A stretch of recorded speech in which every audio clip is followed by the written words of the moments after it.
Blog Talk Radio.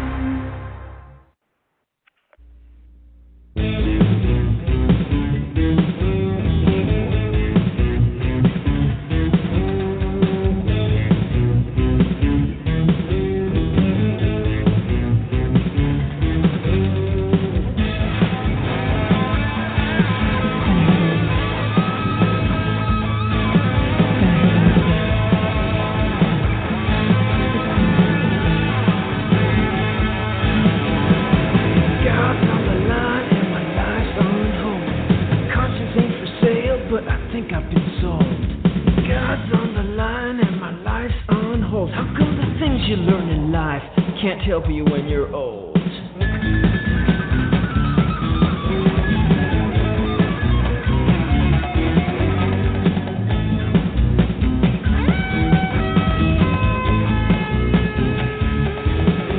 got the cushion for the pushing of the love so true.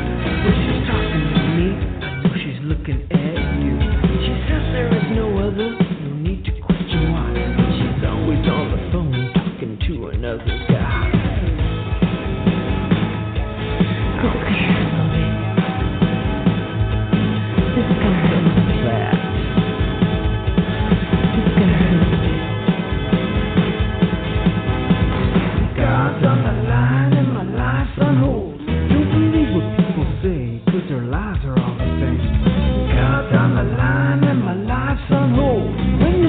Something's up, better watch out for the train.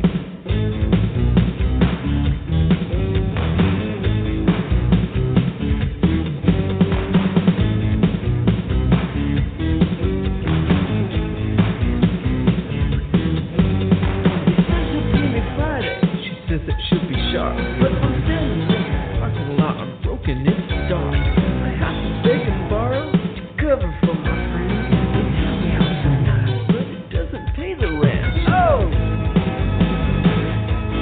This is gonna hurt a little bit. This is gonna hurt a little bit. This is gonna hurt a little bit. It used to be so easy, I used to have a plan. I can really bite when it blows up in your hand. What a mess this world is in, and who can understand it? You've got to realize we're only visiting this planet.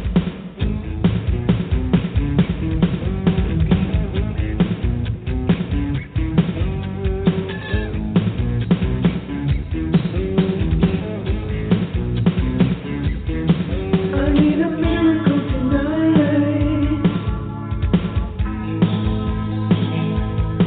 I need a miracle tonight. Oh yeah. I need a miracle tonight.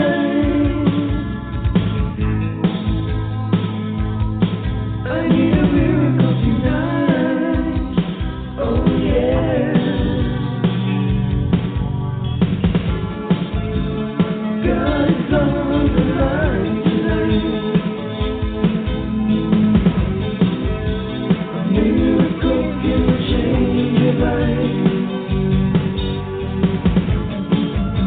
Do you believe in miracles? Yes, I do. A miracle can make it right. God is on the line tonight. A miracle can change your life. Do you believe in miracles? A miracle can make it right. That was one of John Yoder's throwback songs. We have Wade and Don on the line, and I think John will be calling in a while. Albert stated he had a headache. The headliner for the show is Why Roseanne Never Evolved. Plus, I know Wade wanted to bring up a topic about education, and I was also going to discuss recently in the news, they say that if the Mueller investigation goes through, that Donald Trump could pardon anybody who got convicted for Russian collusion. Primarily, I want to discuss a few things about Roseanne and its cultural impact. There's a newer CEO named Channing Dungey at ABC who was the one who pulled the plug on the Roseanne show. She is African American, and just like anybody in entertainment, she had to climb her way through the ranks to get to that position. As Don and Wade know, anybody who's works through the industry throughout the years, it's really difficult to get in a top position, especially at a major place like ABC or CBS. So for her to be in that position and throw down the hammer on Roseanne was probably very justifiable and cleanly done. Now, I did want to make one comment about Roseanne, and then I'm going to pull the two hosts in. You know, nobody's ever really looked at Roseanne Barr as somebody who's culturally evolved. She's not a Susan Sarandon or Meryl Streep or even Jessica Lange, who spoke out on George Bush's presidency. She's not somebody who anybody really looks at as somebody who has anything politically worthy to say. Apparently, she made that case known by saying Muslim Brotherhood plus Planet of the Apes equals a baby. I'll get the exact quote, and then she wrote equals VJ, meaning Valerie Jarrett, who is a black woman of Iranian descent who worked with several of Obama's administrations, including when he was, I believe, in local public office in Chicago and also senator.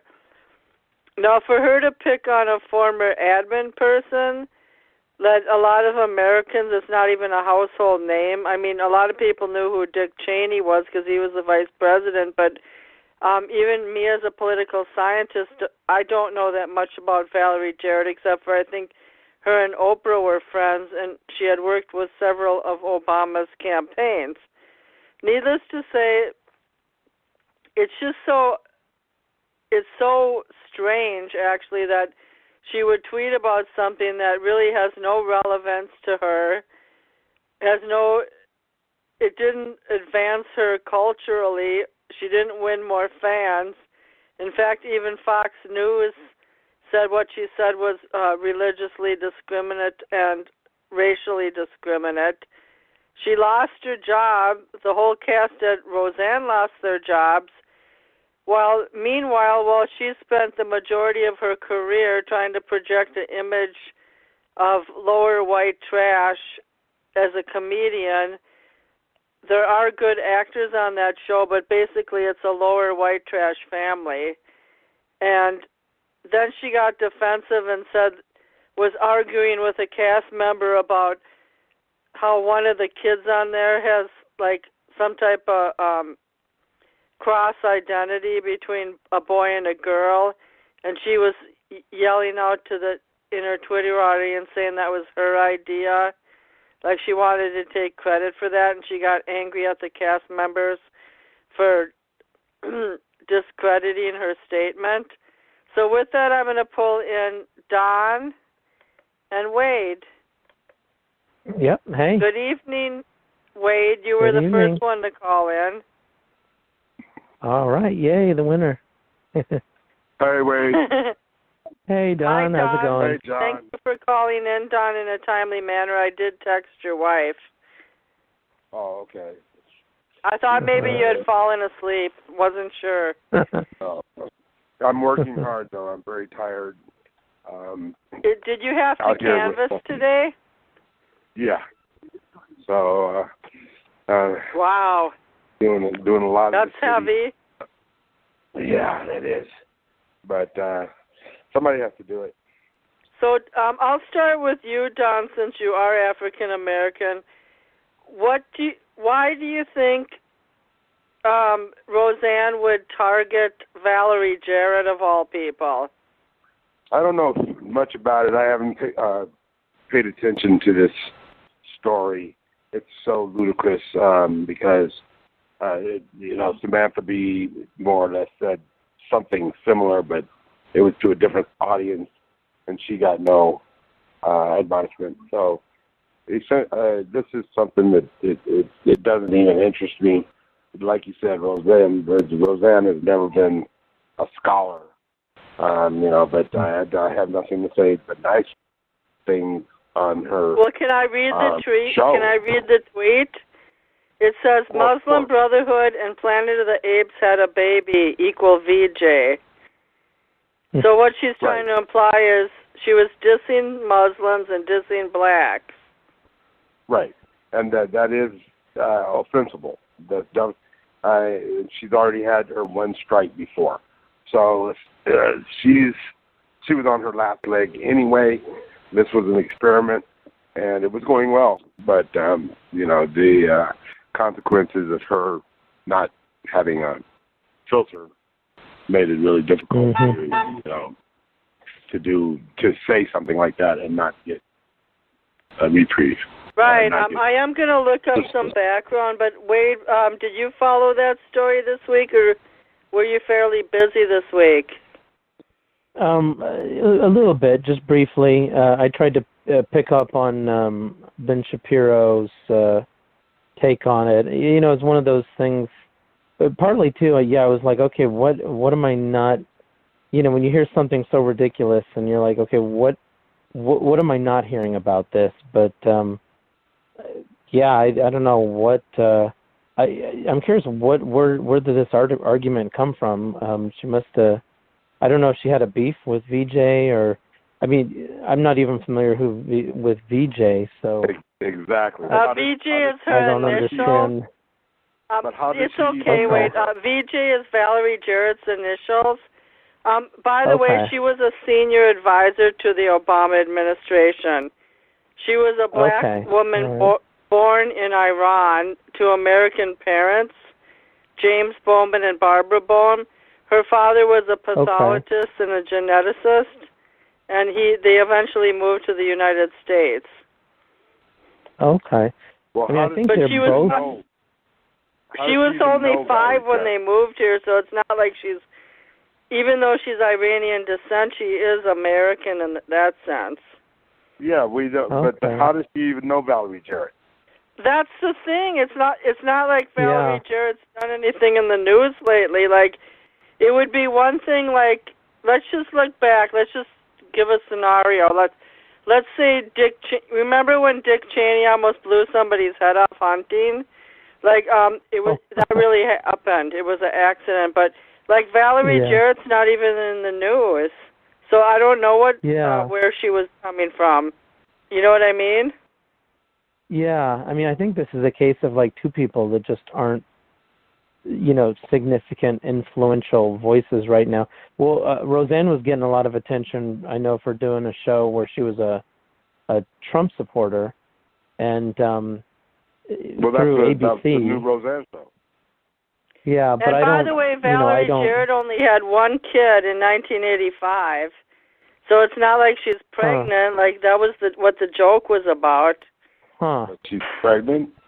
It was Muslim Brotherhood plus Planet of the Apes had a baby. So I guess they're talking about Valerie Jarrett, but I don't know. It's just so weird. I'm sorry. It's like saying That's why we don't have to worry guy who's on CNN all the time, the Middle Eastern guy, GPS with whatever his name is? That would be like saying, I'll think of his name in a minute. But anyways, Fareed Zakaria. So that would be like saying whatever country is from, Iraq plus politician equals FQ. I don't know. It just doesn't make... The main impact is, it's kind of like the Me Too movement. Like, people aren't getting away with anything nowadays. She made a one-line Twitter statement. She lost her second round of her career. She lost respect. Yeah. And if I were her, I'd bury my head in public for a while. Like, nobody's going to re-embrace her, not even ordinary people at this point. So she might as well go back to Hawaii to her macadamia farm. She'll be more popular than ever. She's right now. Trump is gaining in the polls. She's a Trumpian and a Baldwin. So her numbers will rise. She'll find something else. Only among white crackers, Don. People who don't have really any say. That's who we're talking about. Where you been? You mean like the racist ones? Yeah, regular ones aren't interested in her. Go ahead, Wade. I want to read something to you by one of our former co-hosts, just so you know what we're up against, you guys, because it's pretty sad. Anyways, I texted Ben this week. You know, I hadn't heard from him in a while, and he does not like Valerie, Jarrett, or Barack Obama. So this is what he wrote. Just a minute. I have no idea what happened other than the show was canceled. I didn't even see one episode. I haven't watched TV in over a year, and then I explained to him what the tweet was about. He said, ha, ha, ha, what a badass. Valerie Jarrett is an evil bitch, pardon my French. Her ties to Iran and the Muslim Brotherhood and her disregard for American lives are enough to be charged for treason. And then he also said, I agree racial slurs aren't appropriate or effective, but that witch deserves a lot more than a tweet slat. She had a lot to do with Lavoy Finnegan's death. I wish I could see the communications between her and Kate Brown and the others involved. And then he said all of Obama's snakes seem to scatter. So I basically told him, if you want to come back on this show, you're going to have to justify to me why you hate Barack Obama so much. He was an inclusive president, and you may not agree with all his policies, but I really don't think he was a mean-spirited person. Who the hell is that? Ben said all that shit. Well, that's his opinion. Leave him alone. Yeah. You know what? If you're going to be on my show and he's going to try to rip down one of my heroes, which is Barack Obama, who had a lot more moral values than JFK even, he's going to have some explaining to do. Not to mention the fact that he's been AWOL for 6 weeks. Well, okay. Yeah, that's not hey, right. I have a question for you guys, Wade and Don. What did you guys think of last week's discussion when Albert was trying to pose all those questions to Daniel about conspiracy theory and the Bitcoin? It's interesting, but it seemed to go in circles for a little bit there for a while. Like, I felt like Albert had good intentions, but I think that, like, Daniel was trying to promote the idea about what the value of that type of currency is in the marketplace. And I felt like Albert was asking him questions that he really couldn't answer. Yeah. I mean, once it became clear that wasn't... nobody could, right, Wade? Yeah, that wasn't really the direction that Daniel had looked in, so that's not... once you realize that, it's like, okay, he doesn't really have an answer for that. I don't dismiss either one's point of view, but Daniel's done some wonderful research on Bitcoin, and I respect Don's concerns, but that's not really where Daniel was looking at. I mean, Albert's concern. Okay, I have one more question for you guys before we move on to another topic. So, it seems nowadays like whether somebody groped somebody ass 20 years ago or you say something off color on social media, like your career can end in a second. I mean, Matt Lauer's career's over, Charlie Rose's career's over, Garrison Keillor's and Al Franken's career's over. All these people, it could be a less than 140 character tweet and your career's over. I have a lot of respect for Channing Dungey, the lady who made the decision on Roseanne, but I think some of these people are not getting a fair shake. Some of the people who were knocked out of the meet. Yeah, what do you guys think? Of course they're not. I mean, they're out of a job. They were planning on most of them had other jobs, other movies they were doing. So this was good free money, play money. So they were, of course, very upset that Roseanne went and shot her mouth up again. I just want to mention, if we keep with this conversation, that this is not the first time that she has been admonished and disciplined. So, yeah, she had put out a previous statement years ago that was pretty condescending, and I have to look it up. I don't have it memorized. But when I think about people like Charlie Rose, like he was on PBS for years on end, and he had a TV show called The Interview with the Actor, and then Garrison Keillor, who formed it and created Prairie Home Companion for 30 years.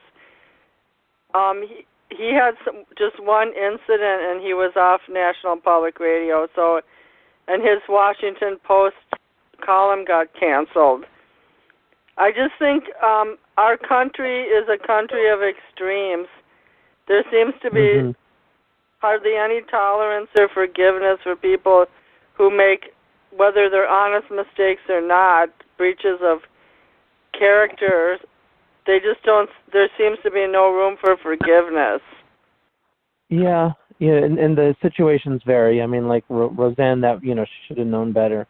But there's other cases where, well, like particularly like where somebody's point of view is just totally misrepresented, and that bugs me. They were, I mean, a lot of us were outraged when people like were actually assaulting guests going to see Milo Yiannopoulos talk. And, he says some obnoxious things, but to, like, beat people up, like they hospitalized a guy just for going to see the show. So there's cases where, people just get fanatical. And, people don masks, they burn things. A lot of things in the comedies in America and comedy are pretty offensive. Just like, like I can deal with someone like Amy Poehler, whatever her name is, but I can't deal with, I never liked Kathy Griffin even before she made that derogatory statement about, I think it was terrorists or something. So I never she did even liked her. The staged beheading of Trump. And then she also, every year, Anderson Cooper and her would have a New Year's gig, and she was so aggressive with Anderson Cooper, even though he was gay, but the running joke was she was trying to get him in bed. I just thought she was quick-witted in many other areas of subjects, but as far as her, she just kind of, I felt like she went overboard a lot and was not tasteful. Yeah.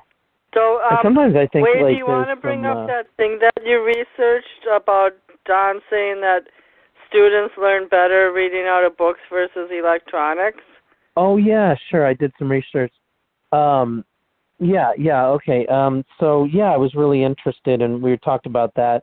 I was looking up some research. I found a couple studies about that, one from the Scientific American and one from, the International Journal of Cyber Behavior. So it seemed along the lines of studies you were referring to. It didn't appear like, for these studies, it didn't appear like there was a real strong conclusion that one was better than the other. One of them was pretty interesting. They were talking just about how screens just are dealing with technology affects the way we think. And they had a video of a 2-year-old girl that was playing with an iPod or a tablet, and then she was trying to do the same thing on magazines. Couldn't understand why she couldn't move things around on the magazine. So that was amusing. That's funny. But points out how our minds are affected by our dealing with screens, and so some studies point out that maybe people don't read text as well on screens. Some studies it seems to be back and forth. But one of the main thing that I was thinking of is, okay, these studies, I'd be curious to know about the ones you've looked at, but what I found, they're talking about reading text on a screen versus reading text in a book. Now, when I talk about technology in the classroom, if you're just using computers just to read text, and you just read pages and pages of text just like a textbook, then that's not really taking advantage of what computers really can do. Computers can, they need to be used with their interactive capability. They need to be, the real distinction, a real comparison with the use of computers would be how does a really well-written interactive tutorial compare to reading from a well-written textbook? Yeah, I can comment. I was going to just tell you, well, I did work about 9 days in a row, but I'm just going to tell you what my observations are in my own life and in the school classrooms I work in, K through 5. First of all, younger kids are very engaged with technology. They love it. And I think that, like pictures, there's a website called PebbleGo that it's about animals and descriptions and their habitat and environment.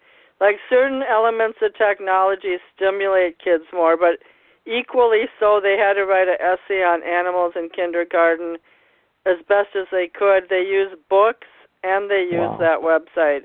Now, one thing I noticed with 5th graders is there's a boy in the 5th grade class where by him typing in Google Documents, it autocorrects mistakes and stuff, but his grammar and his punctuation and his run-on sentences and sentence structure is no better than if he was using a typewriter. Like, he's terrible at it. He's unaware of all the mistakes he's making. And then the other thing I've noticed is when kids get on the internet for any reason, whether the teacher assigns them something, they're easily distracted. It's easy for them to jump on a website the teacher didn't assign, and it also makes them less focused. With me, I noticed I've gotten lazy. Like, instead of reading the Bible in the morning for my devotions, I'll just play Bible Gateway audio.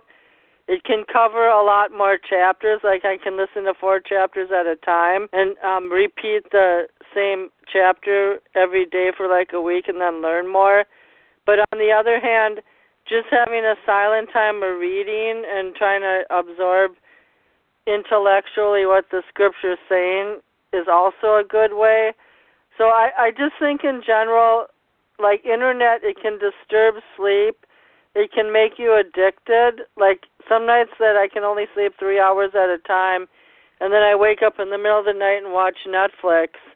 But for kids, honestly, I think that kids can learn through electronics and print and through printed text. I just think that the area of concentration and your ability to function and reason and reliance on technology makes you less smart. Because I bet you there's not one kid between 5th and 8th grade that multiplies like 2-digit numbers without a calculator, like 42 times 55. I bet you they all just are lazy and go straight to calculators on their phone. So I just think that some of the processing skills that we had in our youth, the youth nowadays are no longer capable of. It's technology are tools, and it's the way you use them. I think that's often a mistake that school districts, what you'll see in the school districts a lot of times is like from the top they'll say, okay, we need to implement technology is valuable, so we want to implement technology in the standards. And they'll hand it down to some people that are just trying to plug it in. And they'll say, okay, we're going to have a computer in the class and kids are going to learn to use the mouse. And, but they don't. So just having the computer there is not really you have to use it the right way. You have to use it, and just having it there is not going to be effective if you're not really knowing how to get the best use out of a computer. You got to be aware of what they can do and what they can do better and what they can't do. And there's just certain ways. that they're effective and ways they're not. So yeah, you don't just let kids go on the internet, but like there's things that tutorials can do, and I can go into a lot of detail about that. I did a talk on that at the university Sure, you in can Korea. do it now. I just have one last comment, though, before you go into that. I think being on the internet every day for private use, like social media and connectivity, has kind of re-stimulated the world. Because just think about it. Let's say school's ending soon. It's our last week. Kids are home for the whole summer. In the old days, we would read Nancy Drew books, go on bike rides, go hang out with our friends outside. But nowadays, you can find out everything instantly. Like if blah blah's at the movies today, or somebody's meeting at McDonald's. Like it does kind of bring the world closer together. But because there's a lot of misinformation out there, it kind of makes people's identity too close to the internet too, in a sense. Okay, I don't know what the hell you're talking about, but for the most part, I'm just talking about lifestyle changes right now, like what the internet does for people on an everyday basis. Well, I've got the Forbes. It's Forbes.com/site/Roger Dooley, Dooley, and it's a 2015/09/16, and it's one of the best that I've seen. This is what I predicated some of my arguments on in the past, and we were able to get our longitudinal data testing canceled here, which is the SEL, social emotional learning, because of our efforts. But it's this article about the paper beats digital in many ways according to neuroscience, and Roger Dooley is the author. But it's got some very technical information about a couple of comprehensive studies, one by Temple University, and the other one, Temple was the primary in this particular article. So, and what did it say? Well, basically that and there was a Norway accompanying study, but they both said that the print media is more of an experience for memory in stimulating. Oh gosh, I forgot what the Valerio system. I forgot what it was. But anyway, I use this article for much of my testimony. When you were doing that lobbying work? Correct. Okay. So, it's as I said, was accompanied by a study in Norway, and they seem to have at least impressioned that print text test scores were better than digital text test scores, and that was distinct from the Temple. I'm trying to find that what stimulates the particular part of the brain. But anyway, go ahead, you guys. I'll find this. Okay. Well, my question about those studies would be, are we talking about the same level of interactivity? Because are we talking about reading the questions on screen and answering versus reading them in a book and answering, or are we talking about like a very intelligently written computer tutorial? Because there's certain things that tutorials that we can take advantage of computers for. I can mention some things now. One, computers can keep, paper can't do, that computers can do is keep track of your responses. Computers can give you immediate feedback, which is very valuable. So if you answer a question right or wrong, the computer tells you right away, and that's very valuable. Another thing is it can keep track. Go ahead. But that's the reason that people forget, because the computer image is so fleeting, and they psychologically conceptualize that they don't have the capability of they don't have that necessity. They have the comfort of having a paper that'd be there for eternity. How about like a dictionary, Don, though? Like, there's a word you don't know, you can look it up online. No, the convenience is unquestionable. I'm against computers 100%, but the benefits of the AI system is astonishing. It's world-changing, and I just see it as being regressive. People are going in ape form because they don't have the capability of forming normal social values and relationships. It's the machine that's taking over in people's livelihoods and lives. It's the ventral stratum area of the brain that gives value and indicates desire, and that's VENTRALSTRIATUM, and that nice. is the. And so that this is when I saw this article about a year ago, it stuck to me, and when things stick to me, they stick to me. They seem to be real. Physical material is more real to the brain. It has meaning and a place. So that infers what I mentioned just a minute ago. Because it's connected, it engages with the spatial memory networks. And then it also involves that is interesting. It also involves more emotional processing, which is important for memory and brand association. And then it's also, and this is in the context of a study in advertising, but it was applicable to stimulation of the brain. And then it also produced more brain responses connected with internal feelings.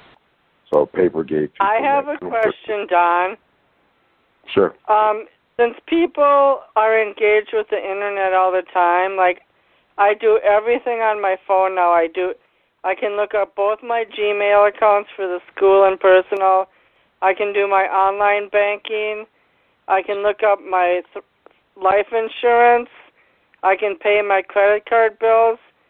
So by me being on the phone constantly doing stuff like that, how does having a strong connection to the internet diffuse people's desire to take alcohol, drugs, or gamble, or do another type of addiction? Do you think it decreases their desire or increases their desire?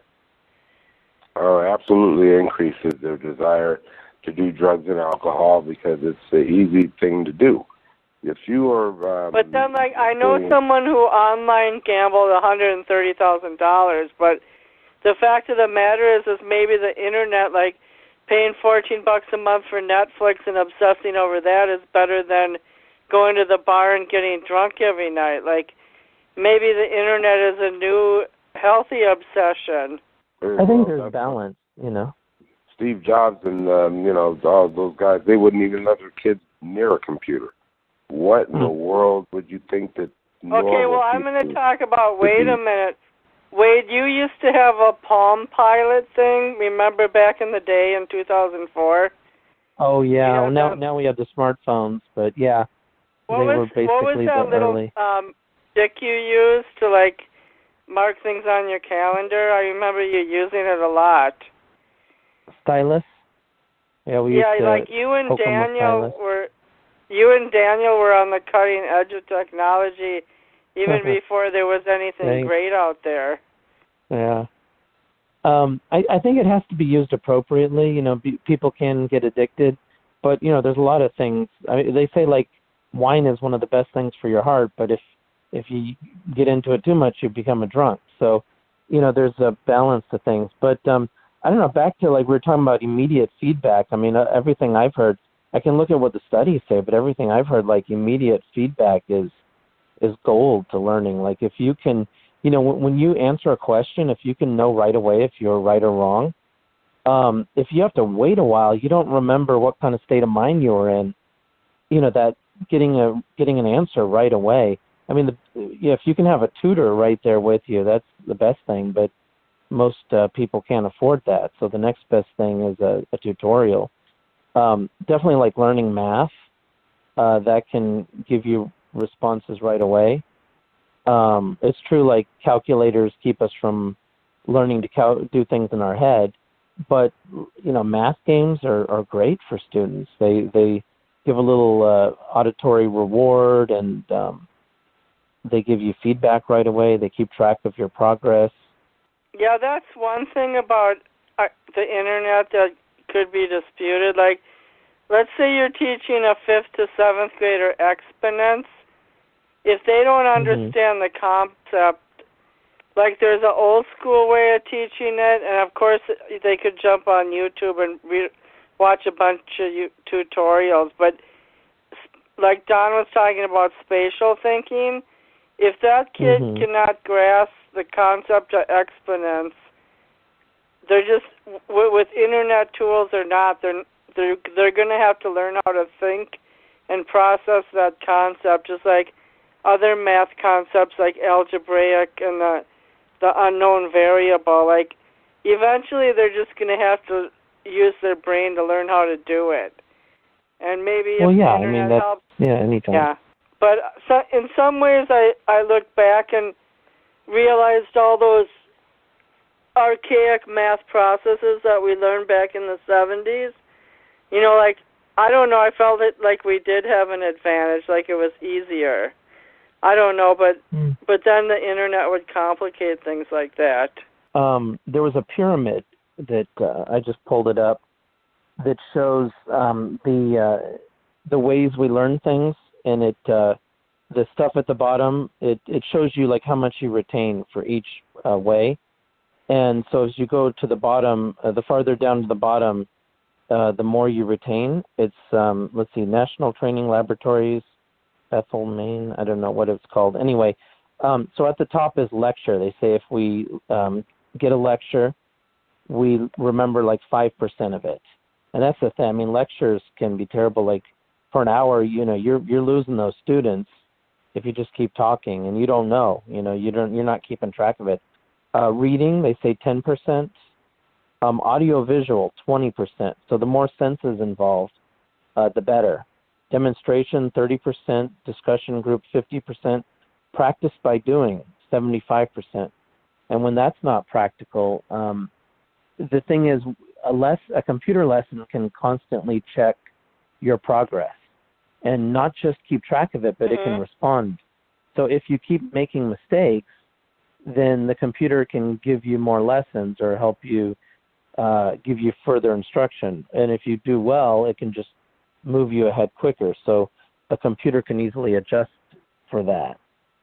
I think any type of visual or go ahead, Don. Good. I was just going to say, but is that good or bad? For the most part, the intrusion and the loss of freedom as a trade-off for the immediacy and the ease is, I don't like that trade-off if I can help it. If I'm loving freedom and the thought of non-intrusion into my life, I'd rather have a horse and buggy and just churn my own butter and get on with it. Well, people should have that option, but I mean, you can choose to use a learning tutorial or not use it. I don't see it as I don't want it to be forced by the government or something. I don't see that a tutorial necessarily takes away freedom. You can choose to go through it. And if you do go through it, I'm trying to memorize where all the countries are in the world. And there's a fantastic app. There's a fantastic website that I can do it. It'll ask me, okay, find this country. And I'll click on the map, and it'll tell me if I'm right or wrong right away. And I feel like, I mean, the ease and efficiency and By the way, comfort do you of ever learning travel that way. outside the U.S. on your job? And there's a good probability there's a good probability the CIA is tapping into your hobby talent because because he's looking up geography. Hell yeah! If you're going, really, all right. You know, is Don the new Albert? I really highly doubt that. Oh no, I'm just giving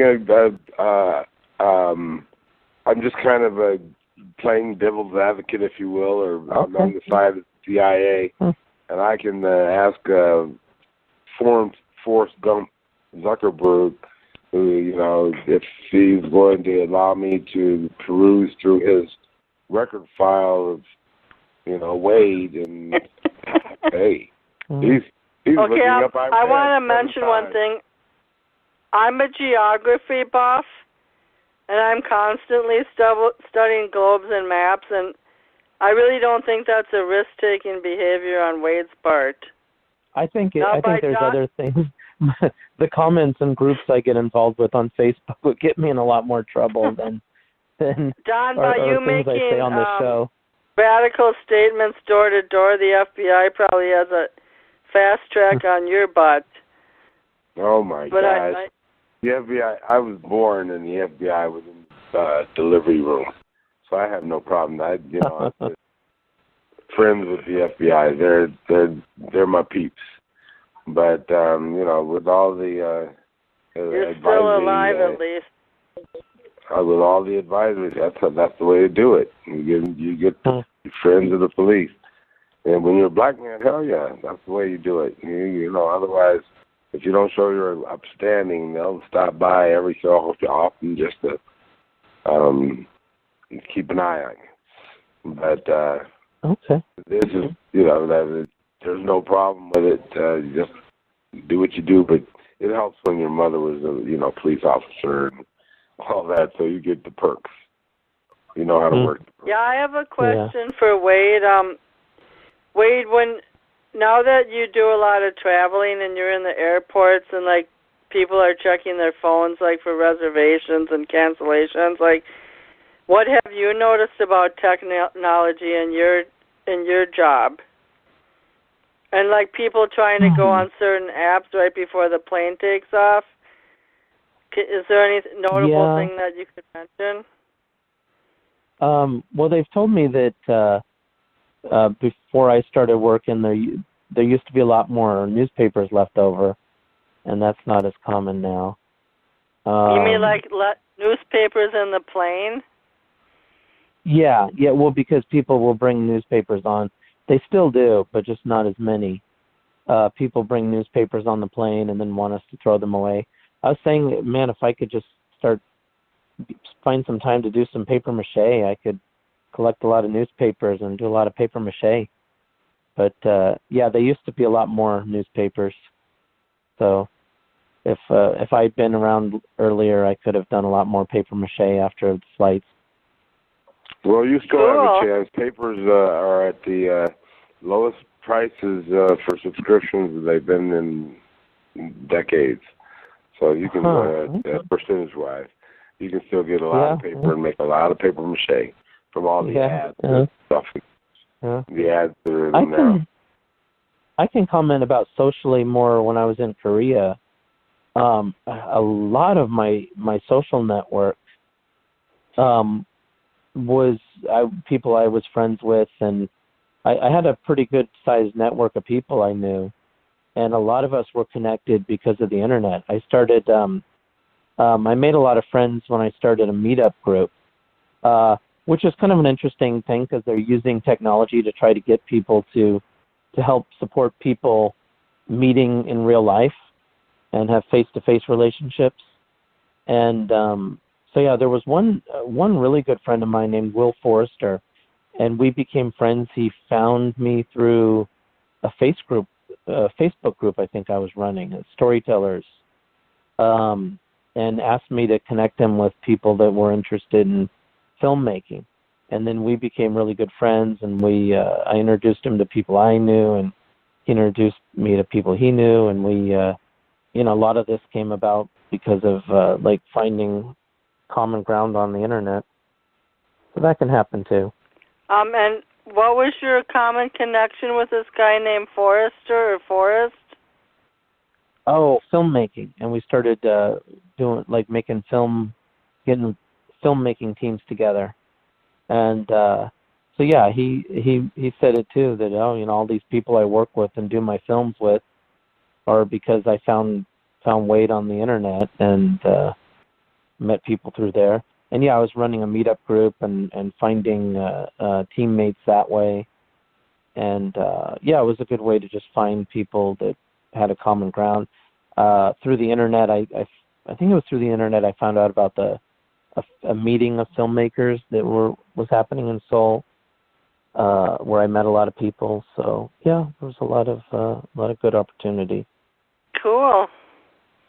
Yeah. Well, I've met a lot of people through the internet too, including Albert and Ben. I already knew Don and John from ages past on the radio show, and we had this guy, Mike, from New York, who calls a lot, from Westchester. Mm-hmm. And I knew you in real life too, Wade, but I met a lot of...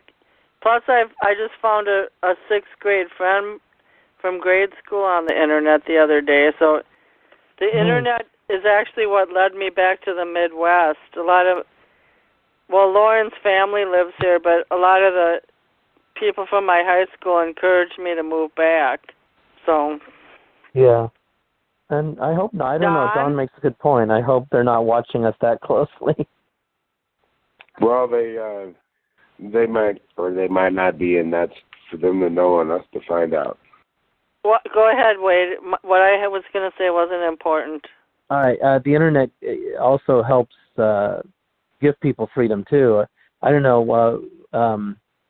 I've heard that the government created it, but then now a lot of people bond politically and fight against like globalism and I found libertarians through websites and businesses, like the whole sharing economy. Uber's using the technology and there's no stopping them. A lot of governments are trying to put a stop to them, but they're doing Airbnb is competing with hotels. I'm doing a business. I'm using that right now, and that's a pretty awesome thing. And I would have never thought of what's the Airbnb again? Is it like a giant trailer? No. People put their houses up for rent. Yeah, it's what? You put your property up. You put your property up for vacationers. Oh, okay. So people. Is it? And it's pretty fun. So let's say, in other words, let's say you had two houses and one was in Arizona and you let someone live there during vacation, their vacation? Mm-hmm. Yep. So when they go on vacation, they can rent and stay at my place.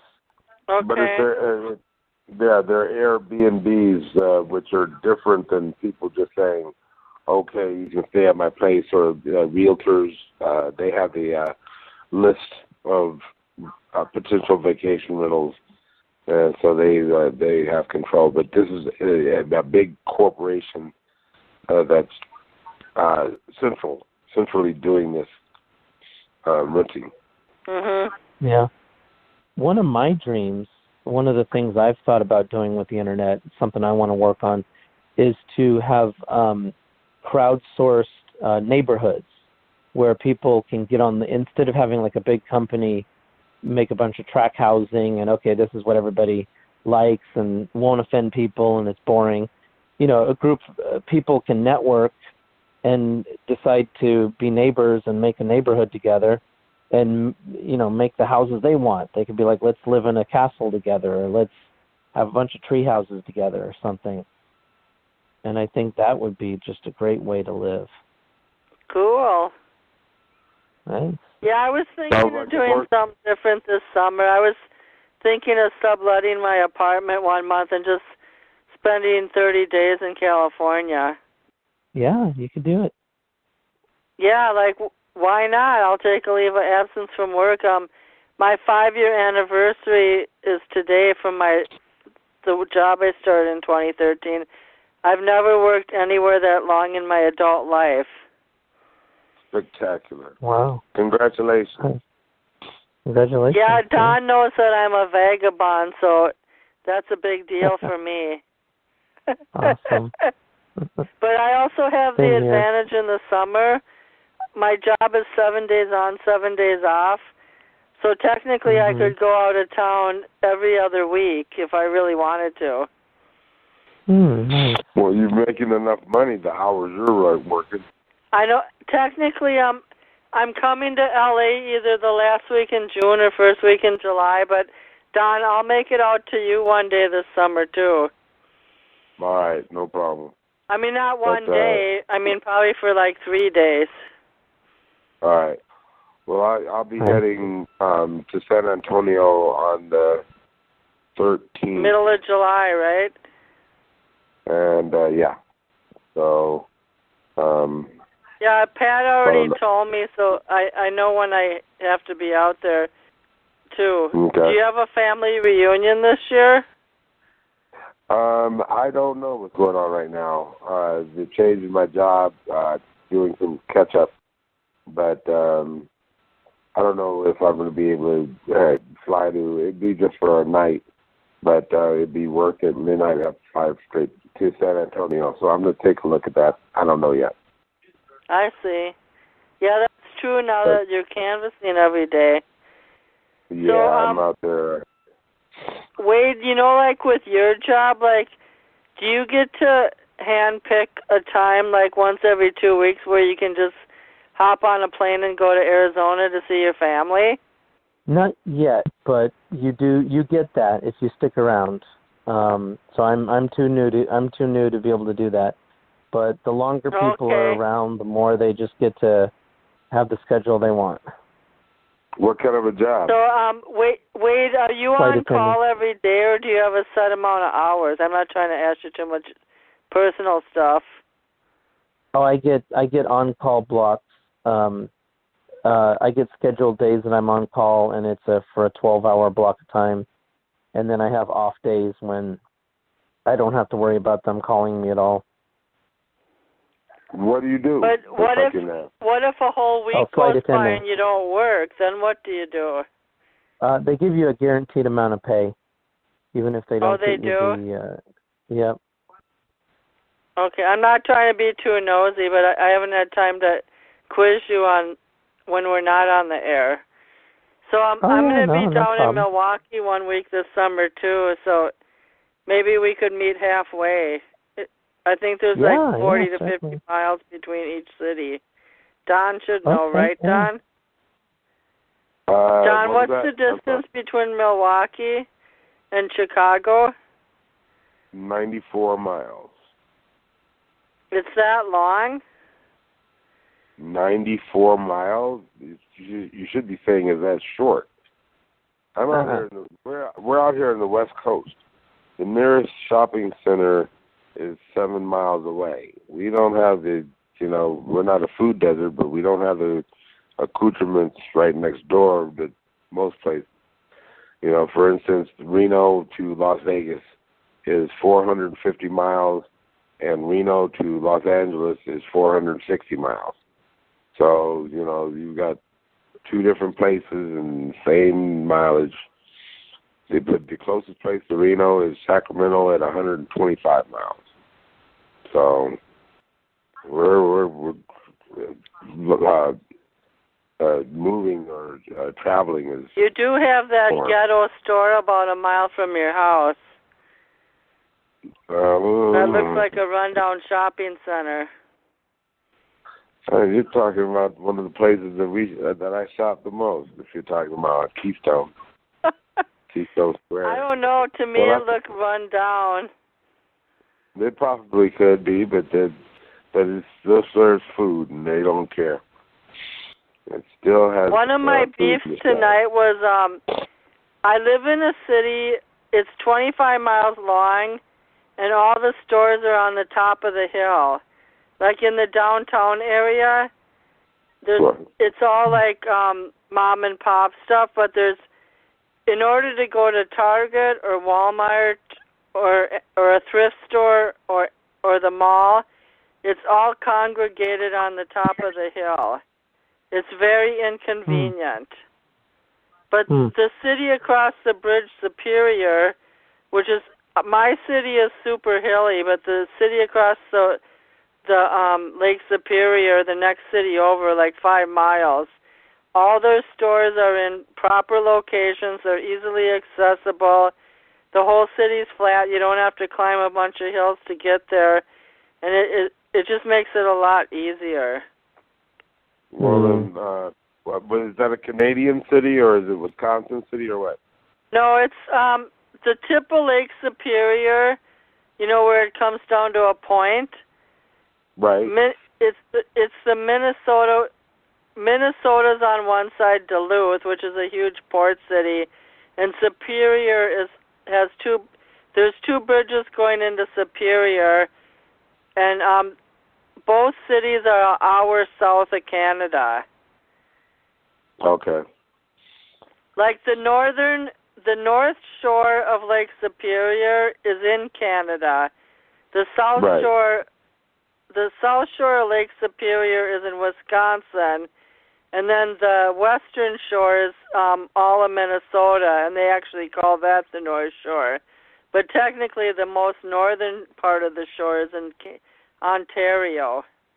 So, in other words, if you think about Lake Superior and visualize it in your head, it's kind of shaped like a fish. It covers Minnesota, Wisconsin, Michigan, and Ontario, Canada. So that's it hits all those. It hits all those places on the shore. Going up the shore, the eastern part of Minnesota, yeah. Yeah, Wade, have you walked along Lake Michigan yet? Oh, I'm not sure. I walked. I think it was around the canal, the river. Well, Lake Michigan is huge. That's what Chicago is anchored on. Okay. You would know if it was the Great Lake. It's huge. Okay. You can't see the other side, right? You can see. I think you can see Michigan. Can you, Don? No. Can you see it from? No. You can't. No.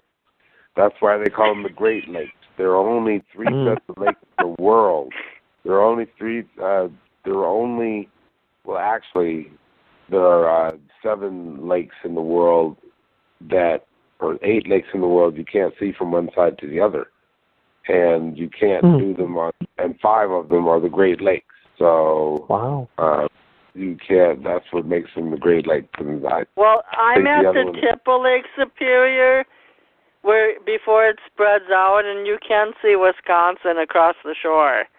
But where I was sitting in Milwaukee last summer, you could not see Michigan. And Lake Michigan is shaped, I hate to say it, but like you know what it's shaped like, Don, but I don't want to say it on the air. I can guess. But it's the second biggest lake. Lake Superior is biggest by far. Okay. And then Lake Erie and Lake Ontario and the other one are much smaller. Right, because you're right there at the very end of you can see Wisconsin at the very end of. Right, we're at the southeast tip. Right. But if you go up towards the middle, you can't see jack shit. Well, since you're interested in geography, Google the Great Lakes maps, and you'll see that Lake Michigan is right on the cusp. But if you lived in downtown Chicago, you'd see it every night. I thought you said you lived in a northern suburb, right? Oh, I think I'm south of the airport. Which airport? You've got O'Hare. You've got Midway, and you've got O'Hare. I think he's down towards South Chicago. That'd be am I? Central, Okay. Central South Chicago is Midway. Are you down like Harlem, or where's the biggest street? Yeah, I'm near Harlem. Right. So you're near the airport in Harlem, so you're at the southwest side of Chicago, and that's a pretty rough side of town. So Yeah, that's what I was thinking when he told me he was out there. Yeah, no, it's not as rough as it could be. He's actually in a little bit of a nice little pocket, several pockets of. There are a lot of Armenian and Jewish and Greek people in your area, aren't there? I think so. There's a lot of Latin culture around here, and they There's seem pretty. a lot of they seem Spanish pretty mellow. in Chicago. Yeah. I wanted to. Yeah. They seem pretty cool. I feel safe here, and I don't know. There's certain things you watch for. Like, I don't see a lot of bars on the window. I don't see a lot of people like hanging out with nothing to do and watching everybody walk by. I don't see a lot of people have parties in their backyard and their families. So, I feel safe around families, and it feels safe here. Okay. No. Can I tell you guys one more fun fact about the Great Lakes? As you guys know, Michigan has the Lower Peninsula and the Upper Peninsula. It's the only state in the U.S. that has all three Great Lakes converge on them. Lake Superior, Lake Michigan, and Lake Huron surround the state of Michigan. Okay. So in other words, Lake Michigan, the Lower Peninsula, is surrounded by Lake Michigan and Lake Huron, and the Upper Peninsula, up by Sault Ste. Marie, it has Lake Superior. So it is a pretty cool state in that sense. Oh, Michigan could be one of the great states. Used to be one of the great states in the country, and they blew it by being, they're just so greedy, and everybody was pulling at everybody, and they couldn't get their shit together, and then all of a sudden, crack came, and that place is the pits now. But it's one of the most beautiful states there is besides Wisconsin. Yeah, the problem with Michigan is there's too much disparity between the rich and the poor. Like after that, the motor industry broke up, and people didn't have those guaranteed $30 an hour jobs anymore. The poverty became rampant. Exactly. And they brought. Now I did see a special on CNN that how the people of Detroit came together with all these nonprofit agencies, and they help each other out. Like people who need clothing and food. And there is a lot of different entrepreneurs came in there and opened restaurants because the city was doing so terrible. So there are a few success stories to Detroit. It's making a comeback. That's good.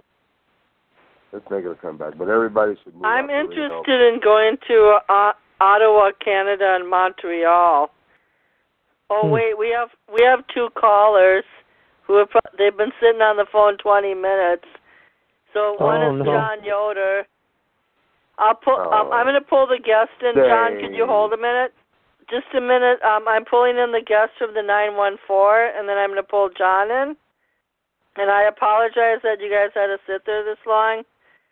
Oh, Lord. Now my computer's acting up. Don and Wade, could you keep talking till I get these guest callers in? Sure. So, yeah, I'm just learning about the Great Lakes. Well, one thing that we all have an advantage of, like, Don does a lot of traveling in the summer, but Wade you're in proximity to exploring a lot of new places, so I don't know what your budget is, but you're not that far from Canada. Did you know that? Yeah, I'd like to check it out. 914, you're on the air. Yes, how are you? Somebody mentioned my name three Mike? times. It's like Beetlejuice. When you say my name three times, I get this notice that says, call this number immediately. They're looking for you. Except for Mike. Awesome. Mike, your prefix tonight doesn't have a upstate New York prefix. This is my 914 is the main Westchester, area code. I'm really sorry. You know what? Our conversation 845 is my cell. Yep. Hey, Mike, I was listening our to you. conversation drifted, and I'm real sorry that I let you stay on standby for 17 minutes. Oh, don't worry about it. I was listening. I'm sitting here playing slot machines on the computer, listening to you guys. I won $15 million just now, so I'm doing good. I'm okay. Oh, wow. Well, congratulations. Does that mean you're going to donate $5,000 to our radio show? I picked up the computer. I'm shaking it, trying to get the money out. I don't know how to get the money out of it, though, now. I don't know. There's got to be a button, I guess. Did you know that some of those online gambling things, you can only take so much money out at a time? I know someone who got won $50,000 in one day, and she couldn't take the money out. It was like a rip-off. No, I'm safe so you playing the better free watch how much money you sink in there. No, I'm safe playing the free ones. I don't play for real money. That's I'm safe for the way I'm doing it. Just do it for the entertainment. That's all. I can't. We have a new. Hey, Mike, we have a new regular host. His name is Wade, and all right. He's a close friend of mine. I've known him 17 years or so, and he just relocated to Chicago. We can get you out of there, Wade. We can send a detail. We'll have you out of there in no time. All right. Don't worry. I mean, let me know where you are. We can send 10 or 15 guys, and we'll get you out. We can extract you. It's no problem. He's already coming to Reno, Mike. Well, the weather's pretty nice now. He lived in the Southern California climate most of his life, and he's never experienced the cold. Well, there's icicles are in your future. You wait. They're coming. Oh, yeah. Oh, no, I went through it. I was here starting in December. Oh, okay. So you got a good taste of it. Yeah, so at that time I was like, get me out of here. Get me the hell out of here. Yeah. John, you're on the air too, John Yoder. Hey, John. Hello, Hurricane Jane. Hey. How's it going? Hurricane Jane couldn't click you in right away, so now you're on the air. Take your time. It's nice meeting new people and hearing their lives. Awesome. Well, we're freestyling it tonight. Don, Wade, and I already covered Roseanne Barr, and we covered the effect of computers on learning. So we're kind of freestyling it tonight, whatever you guys want to bring up. Nice. Well, this I was just looking up some things on the National Space Council, and it was really interesting. They had the Vice President Pence. He had all these people like Admiral James Ellis, and they had these scientists and doctors and people. Because you guys are talking a little bit about the internet, and they were talking about space travel and how exciting it is, and it is. Going into going into space and commerce, business opportunities, getting from America to Europe in 30 minutes, all this kind of stuff. And then the more they started talking, then it got a little serious, because then some of the military people were saying, well, it's commercial plus civil plus national security. Or in other words, when you go out into space, you start sharing technologies, like satellites and things like that. And you go, well, who do we share all our tech with, like China, Russia, and different countries? What if Syria or other countries want to get in on it? Who knows what? And then they start talking about capability versus intent. Like, if I'm able to do something, am I intending to do something? And then some of the people start saying, well, are we going to have weapons up there? Because, it'd be like having an undefendable territory.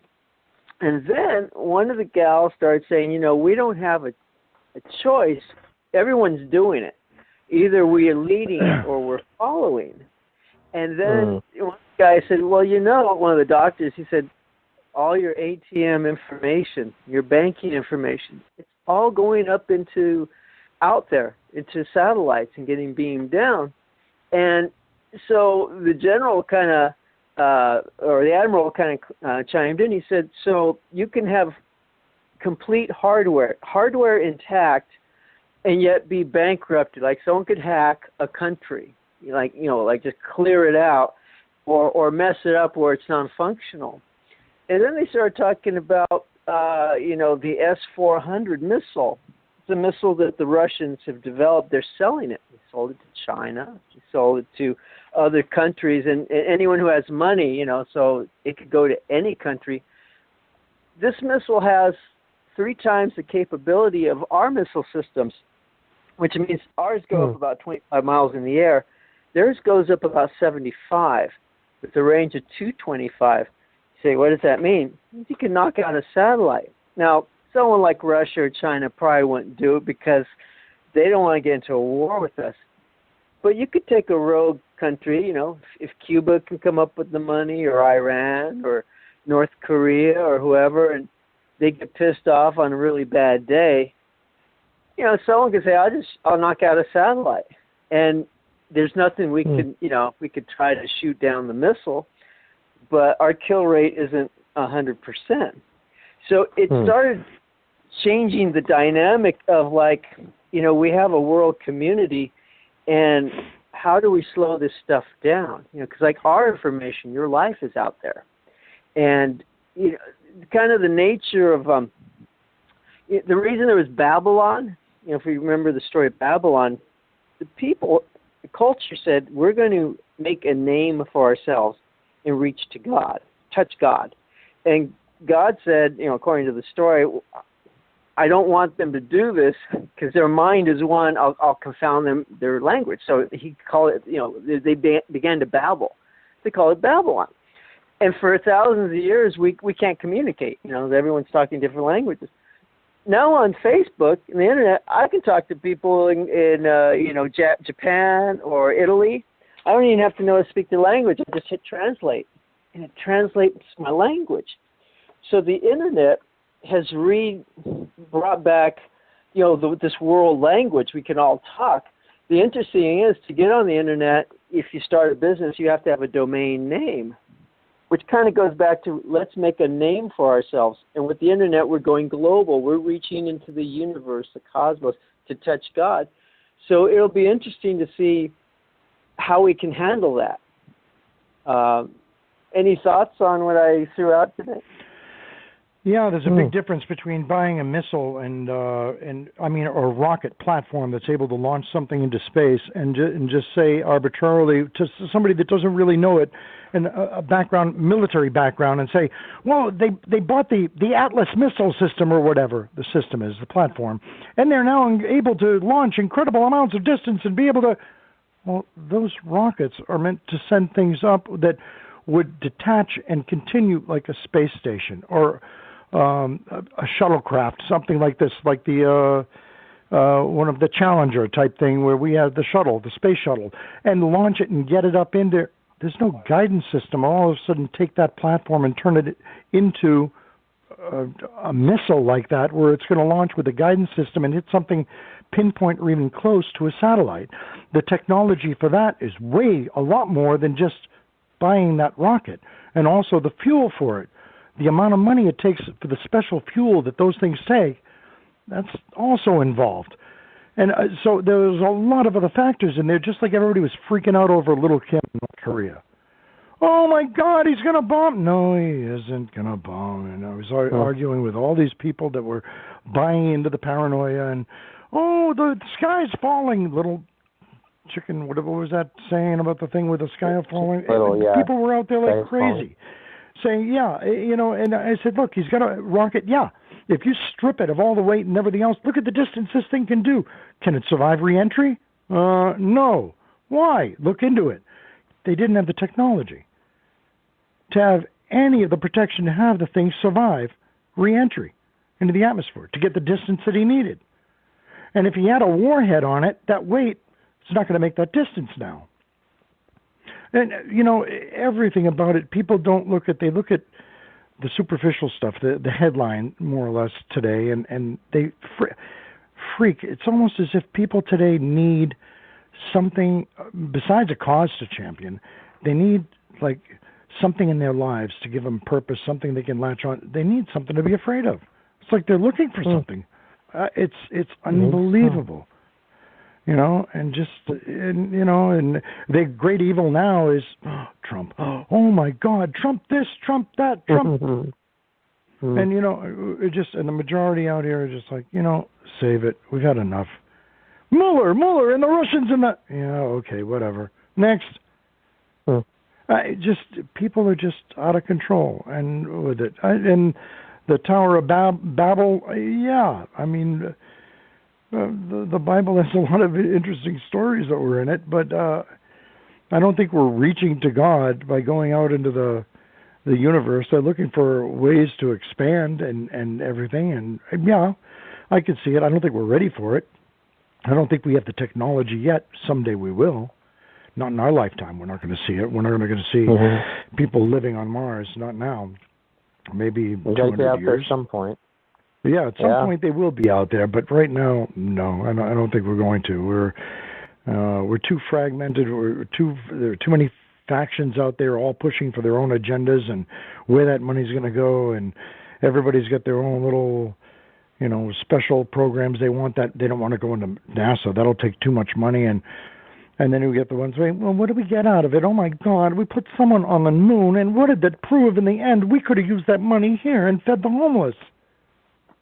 Everybody has their own little agenda, and there'll be too many fights over working together to be able to get into space. Well, it might happen someday. Like I said, not my lifetime, I know, and I'm 62. I know I'm not going to see it anytime soon. So when they talk about that rocket, getting back to it, going circuit, it's like, whatever. And the satellites, any of these little rogue countries, the mouse that roared, any of them that would even think of trying to take out a satellite, which would also affect them, they know, just like little Kim learned his lesson, that they would immediately not be in power anymore. Because there's a world stage now. Do you want to play on the world stage, or the world will take you out? There's no more room like it. This isn't 1914 anymore. You can't start World War I. It's those days are gone. Every country has money invested in each other. The Russians, the oil. There's billions and billions invested behind the scenes that the average person doesn't see, doesn't hear about. And they're all different factions. And it's not a world global economy. I'm not talking new world order. They say the banks are all in charge. The banks are all fight with each other. They don't sit down. There's no main. They think there's a main table where all the banks sit down and they collaborate and work together and it's collusion. And no, there isn't. Chase Manhattan would do anything to cut the throat of Wells Fargo, and Wells Fargo wouldn't do anything to work with Bank of America. They all want their own profits. They're not going to work together. It comes down to greed. And the same thing, there's greed whether it's corporate greed, national greed, companies, countries, it's people. That's what drives this world. And if something threatens that's going to affect their pocketbook, like a little country taking out a satellite, that little country will cease to exist. So could be. And that's speaking as a historian. I'm really into. For 50 years, I've studied and collected World War II military. I've already brought that up on her show when I come on before. So just. Do you think the history of the world you think in the history of the world that the nature of man and the nature of countries has changed from Egypt or Greece or Rome or to China to Russia to Cuba to Iran to Kim or any of these countries? Putin, do you think human nature is any different with people fighting and doing wars and having strategy? I mean, why would someone buy an S-100 or S-500 that they've developed? What is the purpose of that? How many have been sold? They sold a whole pack. In fact, let me look it up on the internet. They sold a whole pack just recently to China. A whole set. And North Korea has it too. They have North Korea bought them. Who was selling them off? The Russians? The Russian Putin, because they need the money. They like to. That's how they. I don't know if Russia would, because there's a big thing about. There's also international treaties regarding what technology and everything can be sold. If you take a look at the main trading partner, and I think it's like 80% of everything that goes into North Korea, and that goes for food, clothing, oil, you name it, comes from China.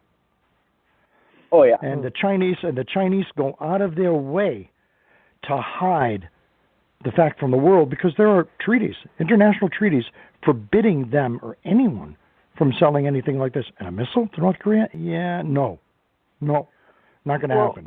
Well, do you remember the hassle that happened during the last parade that Little Kim had, where they had the trucks that were carrying those dummy missiles that Little Kim had, and they traced them? Did you read any of the intel reports and everything to find out because everybody in Washington, they were like, and the Pentagon, what are these trucks? They're not building them there. Where did these trucks come from? They looked them up. They found them. They researched it back, and they found that those were commercial trucks that were sold by China to Little Kim, North Korea, for farming. Little Kim took them, repainted them, modified them, and used them for military use.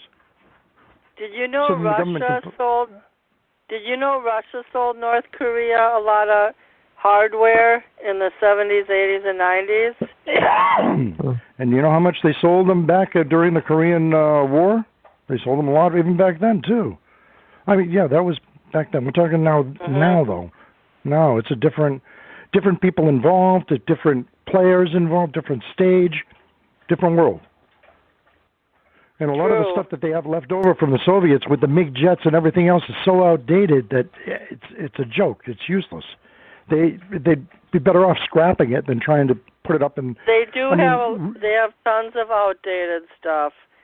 Tons of it. Take a look at the Janes. Take a look at the Janes report. I watched a documentary on North Korea. We did a show on it 3 weeks ago. They have some really faulty technology. For example, in certain cities in North Korea, the power goes out constantly. They don't have the right wherewithal to keep these electrical systems up and running. And every time it happens, they blame the Westerners every time their power goes out. Do you realize that? Take a look at a live satellite of North Korea at night. Take a look at the amount of light. That should tell you everything you want to know about the country. Oh, yeah. Yeah, I've heard that. North Koreans have wised up seeing that.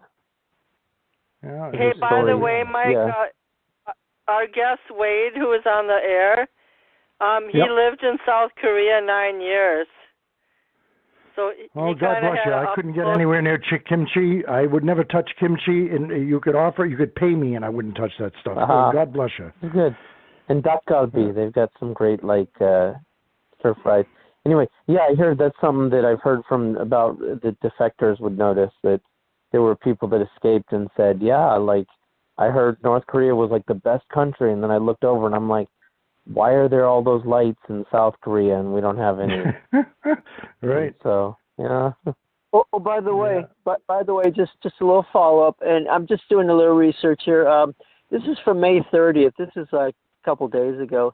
India and Russia conclude negotiations for S-400 missile air defense systems. It's a defense system.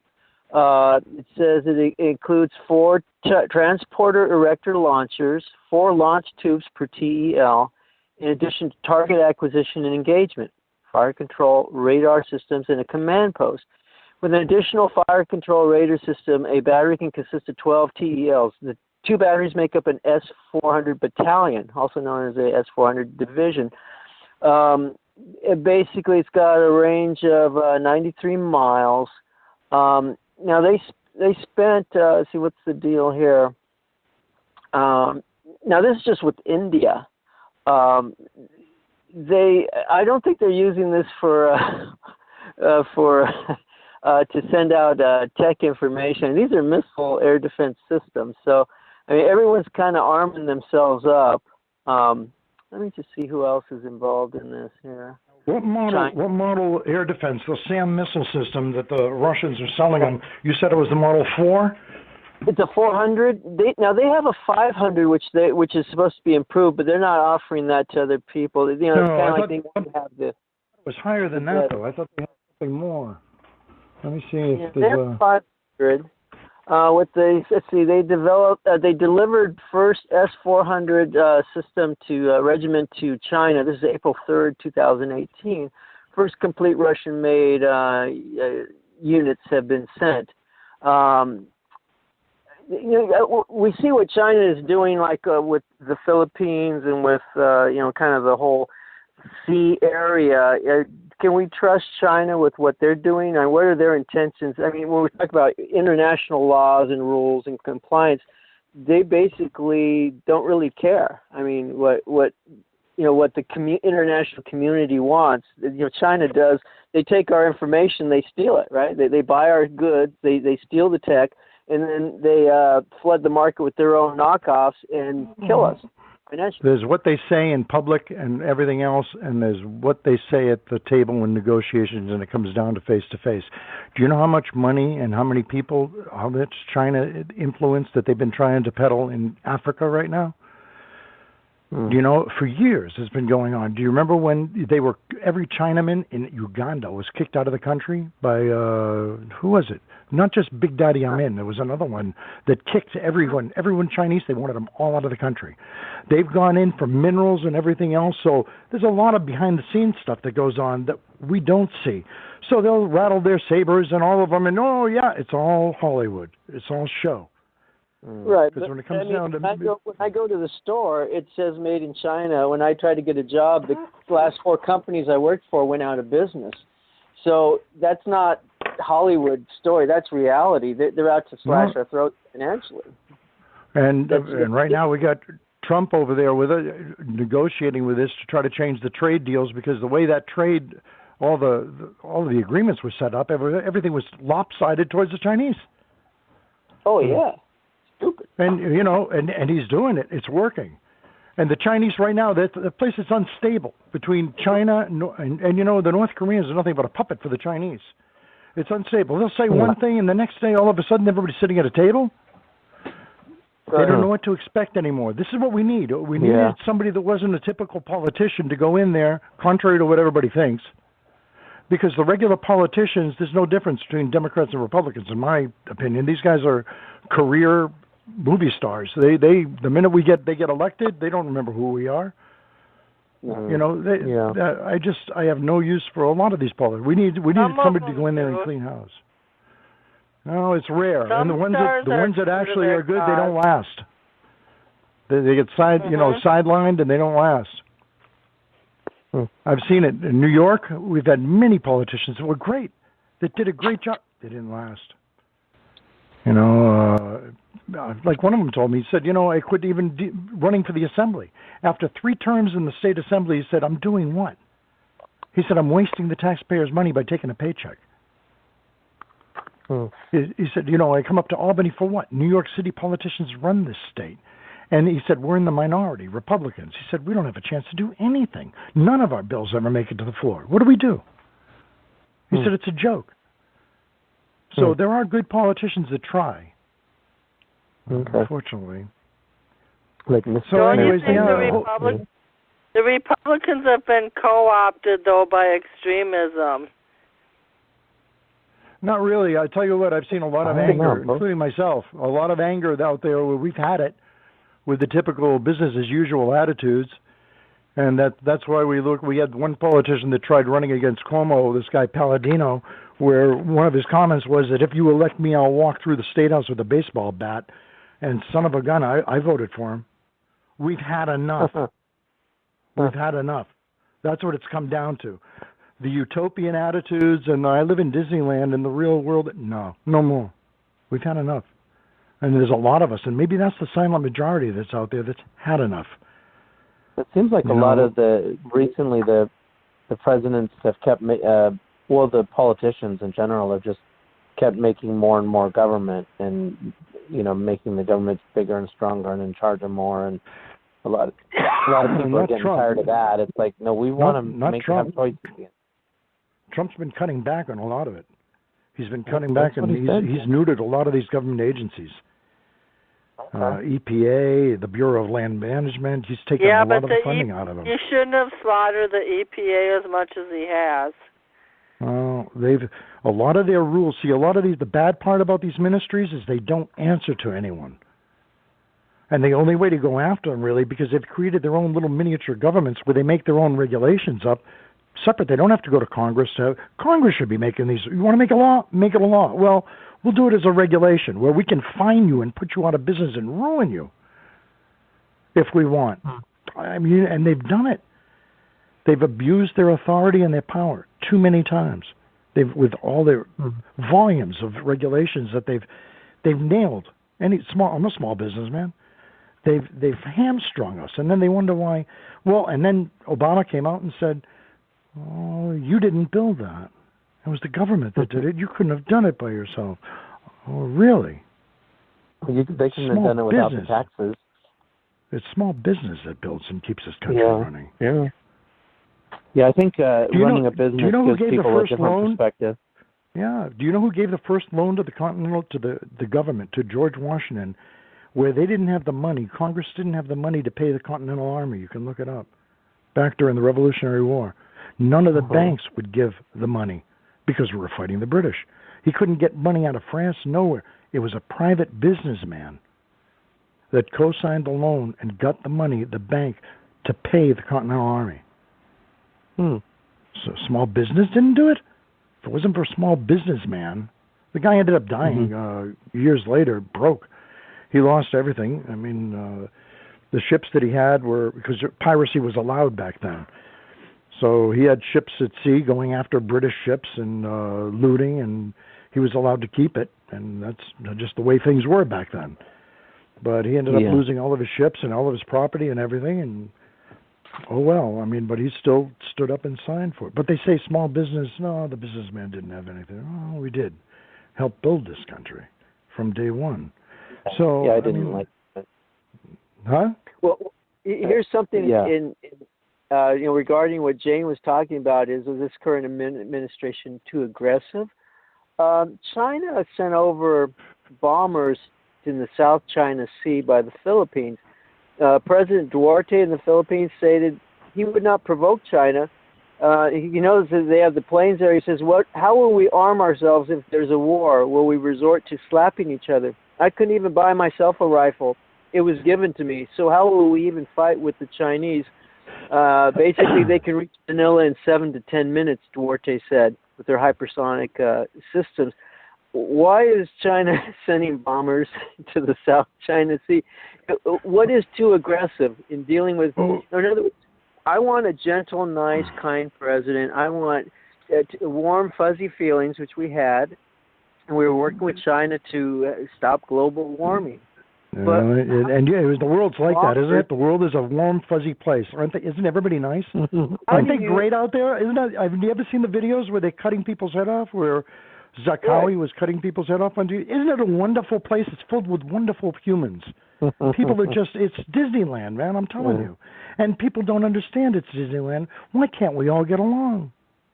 You know the biggest mistake Americans make? You judge the world based on how you live your life, where you live, in the town you live, and your life, your reality. Whereas the world doesn't work like that. It has nothing to do with our reality from our life. If they took you and somehow transplanted you and put you in the Middle East, where you're on a different planet now, different social rules, different good luck to you. They'd eat you alive. And you'd be sitting there going, but. You have to be prepared for this. It's a hard world out there. Hold up. Everybody, what the fuck happened to fun? What happens there? Hey, we've always had fun. That's why we have Disneyland. We always have fun. Yeah, exactly. No bullshit about just like we were talking Chicken Little. When you first came on. Man, yeah. The world is falling apart. Hey, by the way, guys. What do you think? We only have 30 more minutes of the show left. Just FYI. I went to work. What do you think happened? You don't all have to stay that long, though, Wade. Okay. What do you think happened to Italy? Italy is dying because they're used to being a militaristic country. They've been the militaristic country for 5,000 years. I was just talking with a friend of mine who's a carabinieri in Rome. He's a state policeman in Rome, a buddy of mine. And you're right. I had to use the translator, the Google Translate, to talk with him because he doesn't speak English. But he's on a game that we play together, and we're on the same team. And we were talking politics just yesterday. I was just talking with him about it. And he said that the Italian people are so upset at the change in the new world that they have that's been given to them by the European Union. And he said the illegal aliens that they've been overrun with in their country. And he said it's turned your stomach. And he said these aren't people that try to assimilate and become part of your culture or anything else. They demand that you change your culture. And he said, we've had it. He said crime has gone off the scale. He said, and they say we should be compassionate and understanding. He said, we've had it with the compassion. And right. He said, the funny thing is that there's a lot of anger. Greece has a ton of it. Italy has almost the least of everybody over there. Yeah, apparently Sicily and stuff, they've been coming over from Libya, and Greece has been getting nailed, because I'm Greek, I speak Greek. I talked to my relatives over there. They've been telling me stories about the Syrians and everything coming in from Turkey. Turkey's been allowing them to come through. And they end up on these islands. I mean, there was one buddy of mine in Crete, a cop. He's a cop in Crete. And even the Greeks say, if you got a friend who's from Crete, keep a stick behind your back. And because the Cretans they can be rough. And you know what they did with the German paratroopers, right? Cretan farmers were out there with pitchforks as these guys were coming down, and they were sticking them while they were coming down. And so he told me, he said that the crime rate, he said, went up a little bit because of the illegal aliens. He said they behave themselves when they're here, and they try to get to the mainland as fast as they can. And I said, what do you mean? Why? He said, Mike, look at the background for Crete. You'll notice that there are no prisons on Crete. We have no prisons. The prisons are on the mainland. So if you break the rule, any serious crime, we kill you. We don't need prison. You understand? And I said, oh, my God. And he said, yes, it upsets some liberals, get very upset, but this keeps the crime down because they learn early on, you break the rule, you murder somebody, we kill you. It's very simple. It's holy shit, talk about reality. But, well, I mean, it's a good way to keep people in law and order in place, isn't it? Jesus. But they've had it. It's a different planet, and we don't hear about all this stuff over there. It's unbelievable, some of the stuff that... Sometimes I wonder if our own media is our biggest enemy over here. They don't tell us the whole story. We get bits and pieces of it. If you really want to find something, you got to research between BBC, Reuters, Russian news, any other international news, and put it together. It's almost like putting a mosaic together. We got to get all the little tiles and put them in place to try to get the whole story. Because everybody wants to give us their version of it to try to direct what our opinion will be of the event. It's a shame it's come down to that. Yeah. Anyway, guys, I'm going to get ready to go to bed. I got to work tomorrow. Oh, yeah, it's almost 2 a.m. over here. Yeah, see you, Don. Good talking. Oh, you bet. Always. Yeah, no, it's 10. It's 10 here. Oh, I'll trade you. Okay. then I can get up 3 hours later. Oh. Well, Don, have a great day tomorrow at work. Thank you. All right, we'll see you. All right, have a good one. Is somebody leaving? Yeah, I'm leaving. Don's leaving. But John or Don? Don. Okay, good night. Don, I'm going to be calling you this week, probably in the evening at about 8. No problem. That's what I'm okay, getting good luck with your canvassing, Don. All right, thank you very much. You guys enjoy yourselves. Love it. Have fun. Love life. Love you, Don. Bye. Nice. See you later. Bye-bye. So, well, I was away from my desk for a while. What were we talking about? Oh, Hillary has a new immigration in Italy. Hillary bought a brand new pantsuit, the latest in design. We were talking about Hillary's passion. Yeah, Hillary's Does it have metal studs that'll kick yes. Roseanne's ass? Yeah. Oh yeah, it's got a collar with spikes on it, the whole bit. It's unbelievable. We were talking about immigration in Italy and how they're upset over there. Is it because too many Libyans are coming over there? Immigration in general, right? Immigration, yeah, in general. It's I don't know. They've really allowed a lot of the governments in Europe figure they put that they've taken that word compassion and they've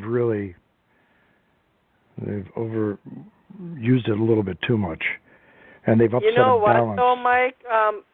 Where were the Syrian refugees going to go? Russia wouldn't take any of them. What did they do with them years ago? Turkey doesn't have much relief. They had us live in tents for 4 to 5 years. What I mean, they really had no ago? hope at all until Angela Merkel stepped in. Don't you remember what they do with them years ago?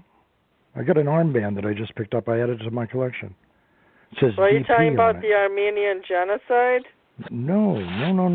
Even as after World War II. Do you know how many millions of people there were that were homeless, couldn't go back to their countries, didn't know what to do with them, families and everything else, and they had them in camps? They put them in DP camps, displaced persons. And the camps were built in the countries where these people were found. And they were held there. And they were looked at. And they were vouched for. They were vetted. They looked at their backgrounds. Now they would try to resettle them. And they took time. It took years. They didn't just say across the board, here, we're going to take so many thousand of them and send them over here, and so many thousand. You don't do that. You don't change. Like a buddy of mine up in Prince Edward Island, up in Canada, told me that they changed the demographics of his whole area that he lives in with Syrian refugees, and then gave him special treatment where he said, my son, born how many generations? We've lived in Canada, and you're supposed to wait, the list to be able to go to college and everything. No more waiting for the aliens that are brought in under Trudeau. They give them preferential everything, even medical. And so now the language up there has changed, everything, the traditions they're trying to change. And he said, what happened? We're an island. We're an island community, everything overnight. They changed the demographic. They changed the balance of everything. And it's not a smart thing to do, but they don't look at it like that. Oh, you'll suck it up in the name of compassion. It's funny you mentioned at the beginning. I want to mention something. When the World War II ended, a lot of the kids in Germany, the Jewish kids, that they couldn't find their parents, they just sent a large handful of those kids to Palestine. And this one lady found her brother there in a camp nearby. And they all kind of reunited again as a family. And it was kind of a beautiful story because they all lived to be in their late 70s. And they all, reestablished themselves in the Mediterranean part of, Israel. And it was a nice part. It was a nice story. Yeah. But a lot of those kids were left parentless, and they really had nothing. And then they were sent to Palestine, where they weren't familiar at all with the territory. Well, I mean, you know what the Greeks did here? You know what the Greeks did? Because, I mean, displaced persons, orphans, and everything else. The Greek, the Philoptical Society, which is for the women, the society for the church, Philoptical Society raised the money, and they bought a mansion on the Hudson River right across from West Point. And I think it was Rupert Knickerbocker, you know, the beer. I think that was his summer home that was up here in Garrison, New York. And they opened up, if you take a look at it, it's called St. Basil's Academy. It's still in existence today. But it was made as an orphanage where they brought the kids that had lost their parents from World War II, brought them over here. Mm. And the church put them in and took care of them. And they're still facing some grief, even from the people in the town. Cool. I mean, yeah, the people in town, what was it, 6 years ago? They didn't want the kids put in the school system in town because that would change. The school system would have to get larger, which means taxes in the town would have to go up, which means the rich people would have to pay more money on their mansions for taxes, which means they hired lawyers and fought it and said, we're not going to have you change the demographics. So St. Basil's has to bus the kids across the Hudson River over into Orange County and pay Orange County to put the kids through school over there. That's so yeah. There used to be a lot of more cultural distinctions. We have an orphanage in Duluth, Minnesota, where I live for kids that either have behavioral problems and their parents don't want them. Yep. It's called Northland Home for Children. Yeah, but you know, a lot of those camps at the end of World War II. The DP camps, that was a big insult after World War II. If you were called a DP over here, people were offended. But it meant displaced person. Right. But it wasn't just Jews. Europe was completely upside down. It wasn't just the Jews. There were millions and millions of people. There were the Volksdeutsch. There were the ethnic Germans that were resettled, part of the resettlement program, that couldn't go back to where their homes were. Because communist countries popped up when the communists took over, where the Russians took the area. They couldn't go back in it. There were parts workers, of Poland the guest and workers, Germany and France that were destroyed. Right, Romania, Hungary. There was Hungarians. There were tons of areas where people couldn't go back into the area. So, and resettlement. Some of the people didn't want to go back. Well, did you know Jews came from every part of Europe to those concentration camps? Like, they came from the Yugoslavia area, Hungary. Yes. The Germans recruited those. Well. Yeah, you know that. Yeah. That's your better part of history you've told me about. You know everything about that era. World War II, yep. You got to remember, I've loaned items to the History Channel from my collection. A lot of my stuff's been used in reference books. I have a large collection. And that's not counting documents. A friend of mine was one of the interrogators during the Nuremberg trials, Rudy Pins. And I've got binders of original documents from the trials. I have his IDs from the trials. What nationality are you? I'm Greek. Oh yeah, you told me that once. Yeah, I'm Greek. Wade, did you have any relatives serve in World War II? Oh yes, my father on my grandfather on my dad's side served in World War II. In the Pacific or Europe? Was he in the Pacific or Europe? Which theater? My dad served in Pacific. My father served in England at age 18. Yeah. Oh, okay. He has 2 war medals from 2 different times. Nice. Did he stay in England, or did he end up going over after Normandy? Was he part of the invasion? Or? He went straight out of high school, and he was a limo driver for British diplomats. So he always exaggerated the fact that he was near combat, but he really wasn't. Right. Yeah, but he was still one of the soldiers that did his part and served overseas. Right, like he could have been killed. You never know, but I'm going to go walk in the living room right now and see what his war medals say.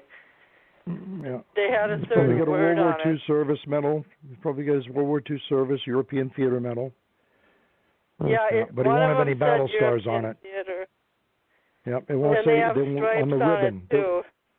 Yep, there will not be a star. Will not be on the ribbon though.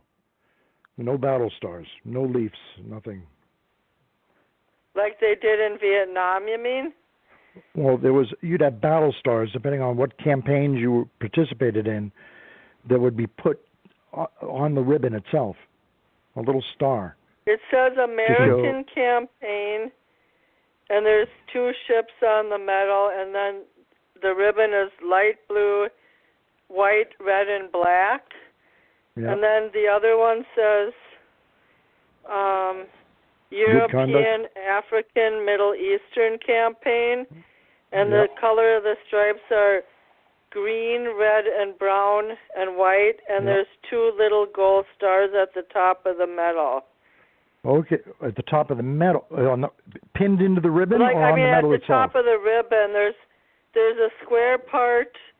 There's 2 separate pins. One is rectangular with 2 gold stars, and then the main part of the medal with the second ribbon below has no stars on it, only the top one.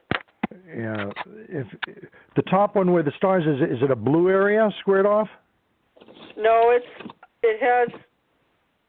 a vertically striped green and brown and white and red, and the gold medal says European, African, Middle Eastern campaign, and there's 2 little gold stars at the top.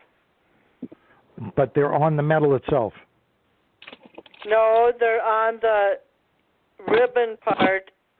Okay, then if they're pinned through the ribbon, if they are pinned through the ribbon, that means he participated in 2 campaigns, and he did more than drive somebody around in a car. Yeah, they're pinned through the ribbon. Then he was involved with 2 campaigns, so he downplayed what he told you. He had haunting dreams and recollections his whole life, and he never overcame it. Well, then he didn't tell you the whole story of what he did. So what you can do is you get a hold of, look through his paperwork and find his DD-214. I have his DD-214 in his wallet. Okay, and then you should take a look on that, and that should list where he's been and what he was awarded and everything else. See if he was given a Purple Heart. Okay. See if he was wounded. I know he didn't kill anybody, though. I'm pretty sure. Well, guys, you never know. And it's nothing against him, nothing against any soldier. You're doing your duty. You pull that trigger, you don't know. Mm-hmm. Just so you know, I'm 57. Many soldiers. I don't know how old you are, but I'm 57. And my dad was born in 1926. My father was born in 1926. Yeah, I'm 62. Okay, did your father serve in anything, or did he live in Greece? No, my father had problems with his feet, and they rated him 4F, so they wouldn't let him join. Okay. Yeah, but the rest of my family, my uncles and everything, all served, and but I mean it's something. I don't know. I wish some of the youth today. You know the phone that you're calling from? Is that a cell phone? No, this is a main number. Okay, because I could have taken a picture of the medal and sent it to you. No, this is my other number is the cell phone. But if I call you back, I don't think I'll be allowed back in if your show ended. Did it end already? No, you know what I'm going to do? I'm just going to give you my cell phone, and then you can send me a text, and I'll send you a picture of the medal back. Yeah, but don't do it on the air.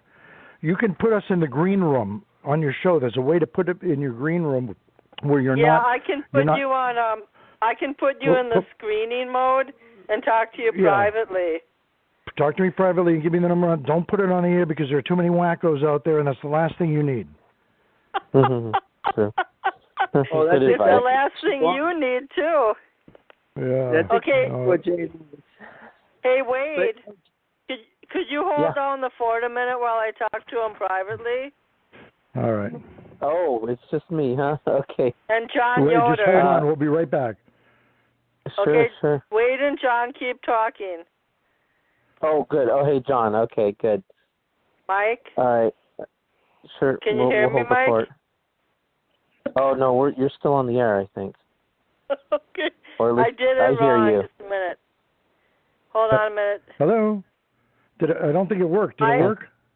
It didn't work. How am I going to... You know what? I'm just going to call you after the show quick if you don't mind. I won't take take advantage of you by calling your number more than once. No, that's fine. All right, then do that. We can do that. Do you have a problem with that? No, not at all. Not at all. No, okay, I'll just call you briefly after the show and give you... I'll give you my cell phone and then you can text me back. Okay? All right, that's fine. Then we can do that. But because history, I started off with... I don't want to lose these medals. Yeah, no, you should have them framed, and they should be in a shadow box. Find a picture of him while he's in uniform, and put the picture of him with his medals in there, and make a shadow box of it. You can go to Michael's. They sell like a recessed frame that the medals would fit in, and it'd be nice, and put that on the wall to commemorate his service. The medals are still in their original blue boxes. Yep, cased. Yep. Mm-hmm.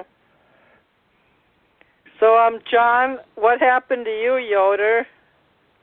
Well, I was actually going to say, just to touch on what you talked about earlier, because you brought up a point. What do we do about, children that are displaced refugees? What do we do about those that are in deep despair? And it's an interesting point because I think it's a very basic operating question. I went to work a couple days ago, and there was a woman who came in. She had a big placard around her neck, and it said basically, stop the killing of the children, stop, punishing them, detention camps.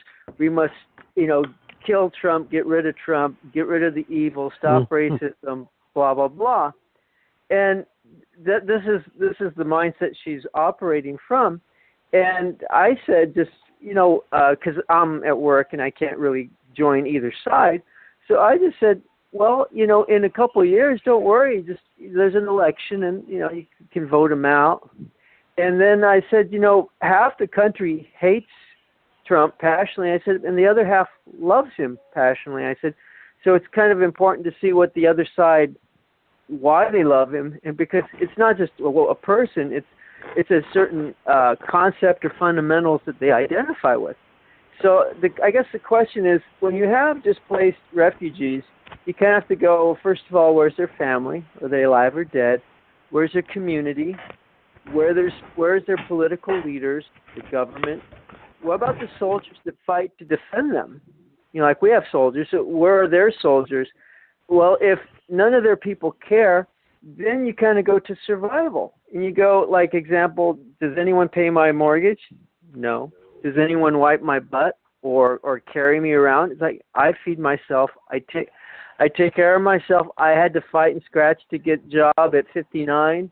I work out, run to the gym, dodge cars. I had a friend, and I still help him. He sleeps in my car because he needs a place sometimes to stay. He wanted to go to Brooklyn. So he asked me, hey, do you think you could help? And I said, I can't. And because, he was hoping I could help him. And he's trying to go from Brooklyn, here to New York? God told him to go to Brooklyn. So therefore, because God told him, he's on a mission. And I respect that. But then I'm a Christian. So based on, kind of the philosophical point, he doesn't have a job. He doesn't believe in money. He's living like Jesus. Therefore, I'm working. I'm kicking butt. I need to help him. I need to pay his way. He's a poor guy. He's a victim. And it's my responsibility to save him. I have to save all the homeless people, all the children, whoever had their parents who had them. It's now my responsibility because we're all brothers and sisters. I can kind of half see that, but here's the point. I didn't help him. And guess what? He called me from Brooklyn. I made it here. And how did he make it? He started walking. He got a ride, and he got to, down to Vegas. He got over to Arizona, went to Colorado, and he just kept going, and he finally got to Brooklyn. The point is, he took care of his own. What is he doing? Living in a homeless shelter? Probably, who knows? But he's going to either mooch off with someone or improvise or live on the street or in a car or whatever. But the point is, people have to learn to help themselves. And whoever around these children, you have to teach them, you've got to survive, and you have to figure it out. Well, that's your a little life. different than coming out of a war where some of the Jewish people had injured hands and feet from walking through snow. Right. So so there are no other Jewish people, there's no other people in the country, and most of them were dead and killed. So what did? They came to America, or they came to another whatever country they went to. They worked their butt off and they survived. And a lot of them either wanted to kill themselves or gave up because they felt guilty. That's a very common syndrome. And if you read Viktor Frankl's the man's, I think it's The Meaning of Life, or The Search for the Meaning of Life, your quest. And you have to have a purpose in life, to continue. Because the guilt is, my brother's dead, my mother's dead, why am I alive? I'm guilty. And they, medicate or just give up. But the point of what I'm saying, Jane, is they have to carry they have to figure out their life. You have to figure out your life. Lolo has to figure out your life. And the more if you care more about a person's life than they do, that's a problem. Because they have to care more about their life. And you could go, well, what about a 5-year-old? How can they care about their life? Well, where are they staying at? Who's around them? There's got to be an adult at the camp. What are they doing? Are they just waiting until someone bails them? We had that in the Louisiana, and when the Katrina and different things happened, there were people in the buildings just waiting for weeks, or a week or so, for someone to save them. Other people said, I'm just jumping into the water and save myself. And at a certain point, you just have to say, I just have to make it happen for myself, I have friends that survived in Hungary. He's 9 years old. You're right about certain things. In the terms of your friend, I'm glad that you didn't pay his way over to Brooklyn. Now, I have a Christian friend in Beverly Hills who went to a First Baptist that God gave him a vision to start a church in a small city in Mississippi, and he went and did it on his own, and then he started the church, and it was successful. I think a couple people in the church helped him out, but he still pretty much did it on his own. And they were rich, or they had enough extra. And what I'm saying is, there's rich people, there are leaders, there are governments who have the ability to help. And if they can, they can. What can we do? I could donate a couple dollars, maybe, or wear a T-shirt or something like that. But an example, the ladies group, that ladies society that put together the money and got donations from all the other churches and everything to buy that mansion over by West Point to turn it into an orphanage.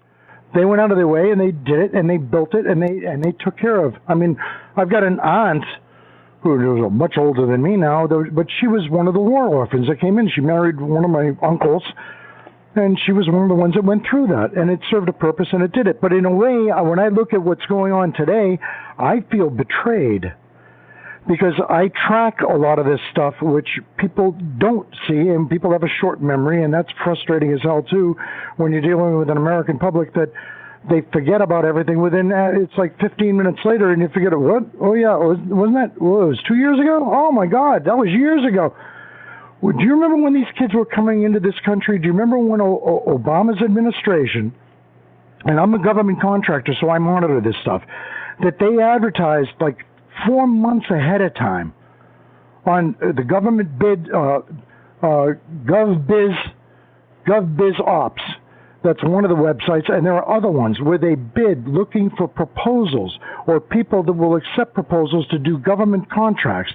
And the government was looking for families that were willing to act as foster parents to bring these kids into the country, let them live at their houses, and also they were looking for people to escort the kids across to different parts of the United States and put them in foster homes.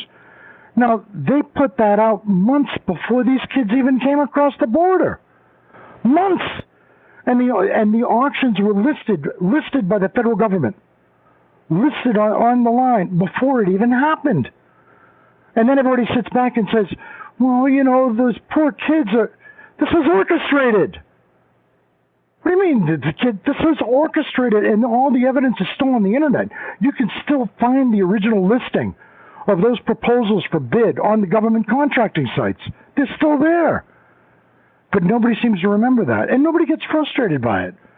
So in other words, the government was part of this. It was a game where they brought in all these kids illegally, let them cross the border, and then sat back and said, well, we had no idea. Oh, the poor kids.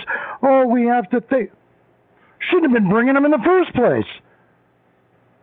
So it's a case my own government is betraying me. They're playing a political game with us, and they mislead us. Like, well, I'm tired of being the sheep.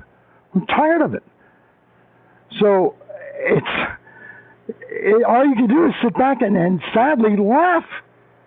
It's turned into a sick joke with the people that are in charge.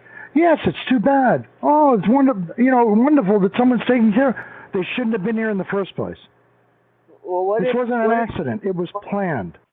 What if we drop them off by the Chinese border and the Chinese government can take them in? Or even Russia. What if we had stopped them from leaving from Central America and Mexico and South America, where there was a huge parade of these kids coming up from these countries because it was staged? Why didn't we stop it back then? Because the government is the one that promoted it. And then months earlier, they ran the ads for it, looking for people to escort them. But I don't know. And it was discussed. It was brought out in the media, but nobody really wants to remember that stuff, do they? I guess it doesn't fit our narrative of. But then politicians get away with it, and Americans pay the bill. Mm-hmm. Well.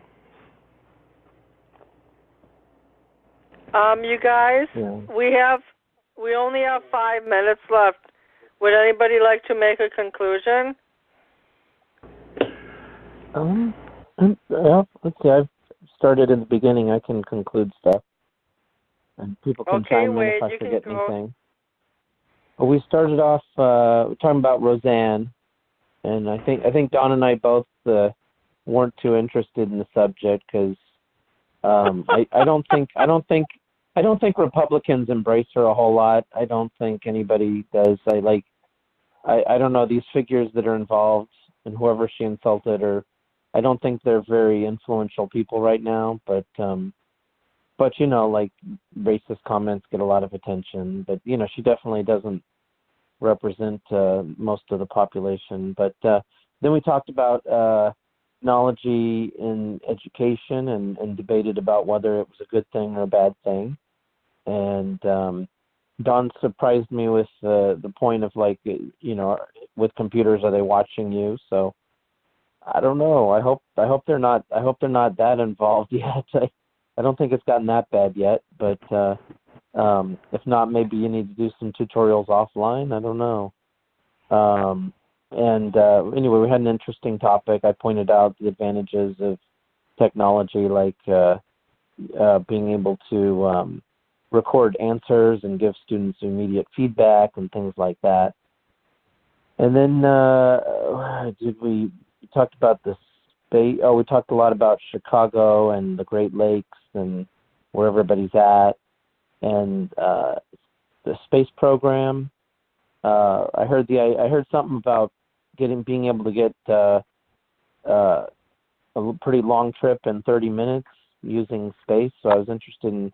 I think John mentioned that. I'll be interested in hearing more about that, and the debate about what are the risks involved, and is it dangerous, or are the concerns just kind of like a Chicken Little worrying about the sky falling? And so anyway, I think eventually we're going to have to get to outer space, definitely. And immigration, talked about Italy and their struggles, and I don't know the whole story, but I hear a lot of people complain that sometimes refugees are given special treatment. I think, people should get fairness, not special privileges, just fairness is my thinking.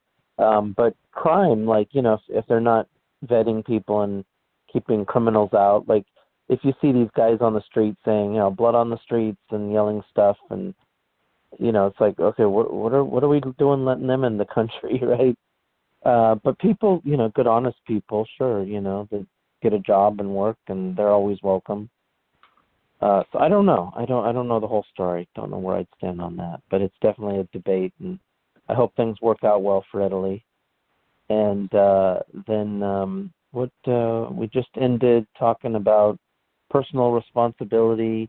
oh yeah, I guess it all relates to the immigration and what do you do with the kids, and people need to learn personal responsibility. And that's that's a difficult thing. It's but definitely, as much that's what I first heard first thought when I heard about all the debate about immigrants, and I'm like, well, can't they just go in and then work and contribute to the economy? But I guess that's not how it works. So I don't know. I don't know what the answer is. I hear you. I have to learn more. I have to learn more. All right. Cool. So did I miss anything? No. John and Mike, I'm going to let. The only thing I have to say is, I think a lot of us are tired of the Me Too movement and one person makes one move, it all goes down the river. But the only reason why I paralleled Roseanne is because I felt she was so far off base in her vitriol attack that it really only impacted her and her cast in the long run and all the people who will miss the show. But I'd rather have John and Mike go because I've said enough tonight at the beginning, and I'd rather have them make their statements. I can go, and that is, I think that in the case of Roseanne, she's in Hollywood long enough to know how it works. There's certain groups of people you cannot say anything racist about. There's other groups of people you can mock and you can make fun of. You especially can make fun of Christians or religious or moral people. That's not a problem. You can even say they should die, blow up the White House, kill them.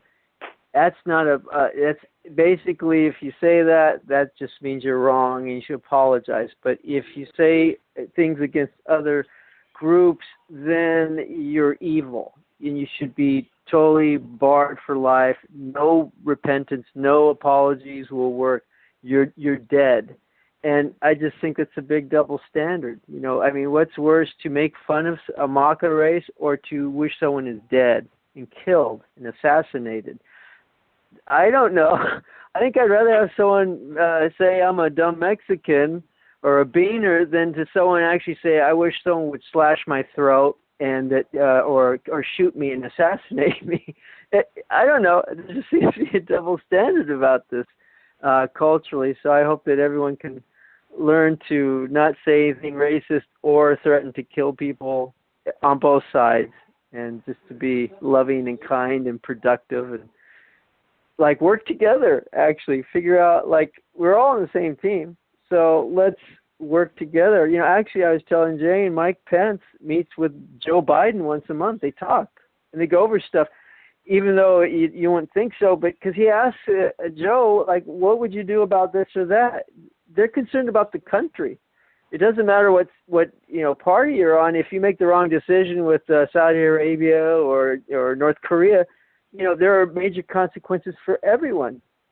And they go over this stuff. What would you do? And what used to be done? And I think that's kind of the direction we should all take. It's let's work together, say your difference, and you can even joke about it, but, don't kill someone just because they're liberal or kill someone because they're conservative. Live and let live, learn from each other. I have an idea for Roseanne.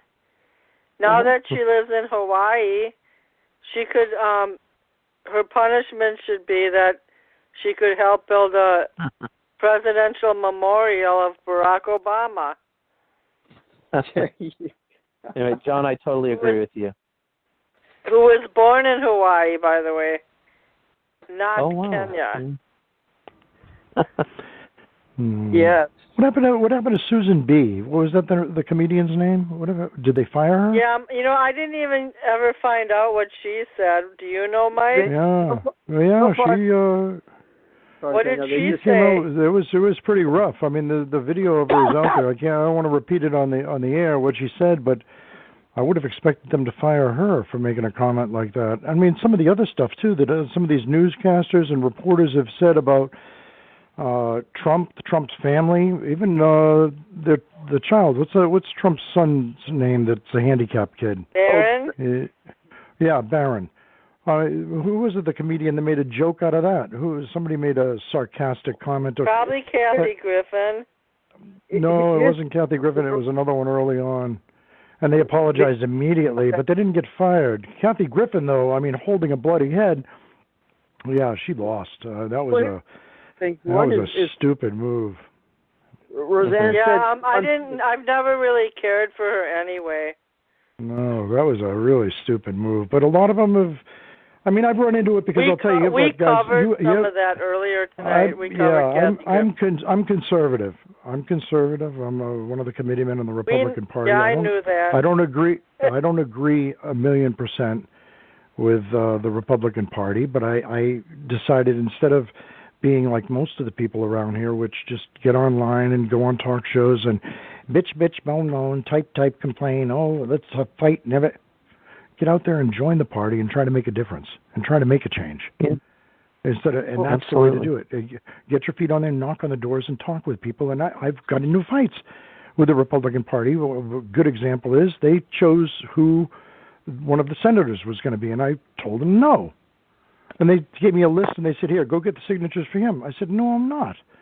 My job as a committeeman is to let the people in my district, let them tell me who they should choose, and I should have different forms so they can choose which one. No, I want this guy, and they sign the name for that guy. Let them fill it out. Why should I spoon feed these people and tell them this is who we're picking? You're not going to decide for them. Oh, they didn't like that. So I got into a huge fight with it. Samantha B said that Ivanka Trump is a feckless cunt. Right. Nice, huh? That's a class act. And a few other things, but here's the thing, though. A follow up to that is what Roseanne did is, she tweeted in the middle of the night or whatever, one evening. These other people, not just her, but the Kathy Griffins or the Ashley Judd and so forth. Every day they rant over and over all these different things. F and this, F and that. They should be dead. SOB. On and on. And then when they get called out on it, like they're going to lose their job or something like that, they say, I sincerely apologize. My heart. It's like, no, you didn't. You scripted it. You think about it. You put it on the show. The show producers saw it, said, let's put it on the air. They were fully aware of all the consequences. This is when I go to the work. If I say to a customer, you mother effing go to hell, I know what the consequences are. I'm not like a 15-year-old kid. I know what's going to happen. And then to say, I deeply, sincerely apologize. No, that's in your heart. You believe it. You just got busted, and you're covering your assets. So I don't like her apology. I don't like any of their apologies. Like they really mean, and you know what? If they mean it, God bless them. That's America. Own it. And then guess what? America can say, we're not going to support your show, and the sponsors can say, fire and take your whipping like an adult. But you know what? There's no accountability out there today at all. A lot of myself, I look at it and it's like liberal policies have taken a lot of stuff off the table. Respect, off the table. Accountability, it's off the table. Anybody can have an excuse. I didn't do that. What do you mean? I didn't do that. Oh, I'm innocent. Prove it. No, I didn't do that.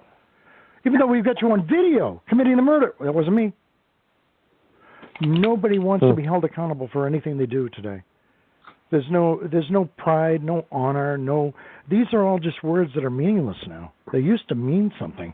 Is it by what they're teaching in the schools and how society's changed? I don't know, dude. I mean, the society, it's a different society than what I grew up in. I mean, we had respect when I was a kid. Yeah, I was a little maniac when I was a kid, but still there was respect. There's no respect. You see the videos of how the kids treat their teachers in school today, in class? Where the kids will even attack a teacher in the cities? In the cities. The liberal mentality and the attitudes in the city, I'll tell you what, I can pick out, and you're going to say, oh, no, he's full of crap. I feed military for a living. I feed soldiers. And I've fed thousands. I can have a room, 500, 800 soldiers, and I can pick out which soldiers are from New York City. And I've done it again and again and again. I can pick them out. There's a mentality, there's an attitude that comes from a city. And it's just not just New York City, Chicago. It's Los Angeles. It's any major city. There's an attitude of me first, screw you. And it's a shame. Society has changed. We were told there was going to be fundamental change. This isn't the change that I think we wanted. It's not the same world. And I think we're seeing it. The Common Core has done a lot of damage. No, it hasn't. Yes, it has. I've seen it. One kid that worked for me, and it was the wrong thing for this kid to say to me, of all people. He asked me, we were talking, and he said, did we win World War II? I was ready to grab him by the throat. That night, the principal for the high school came into my restaurant. It was back when my restaurant was open, before 9/11. And he asked me, he said, we're talking, and I said, wait a minute, I've got a question for you. And I grabbed the kid out of the back room, and I brought him out by the collar. And I said, he just graduated last year from your high school. Yeah, hi, Steve. Hi, okay, fine. And I said, he just asked me tonight if we won World War II. What are you teaching these kids? Well, the curriculum, man, he danced. He was doing the rumba and the bossa nova all at once. He never came in the restaurant again. I said, this is a disgrace when I've got a kid that graduated asking me if we won World War II. Well, okay, we didn't win it single-handedly. Don't make it sound like that, but the schools are failing. Society is failing. And we judge the world on how we live individually, and that's a big mistake, like I said. So, I don't know. So getting down to a closing statement, I think there's a lot of work to be done, and I don't know. I only got a few years left. Hopefully I've got another. I'd like to think I got another 20. I don't want to spend the last ones in a nursing home. Jeez. But I don't know what to expect. I don't know what we'll see.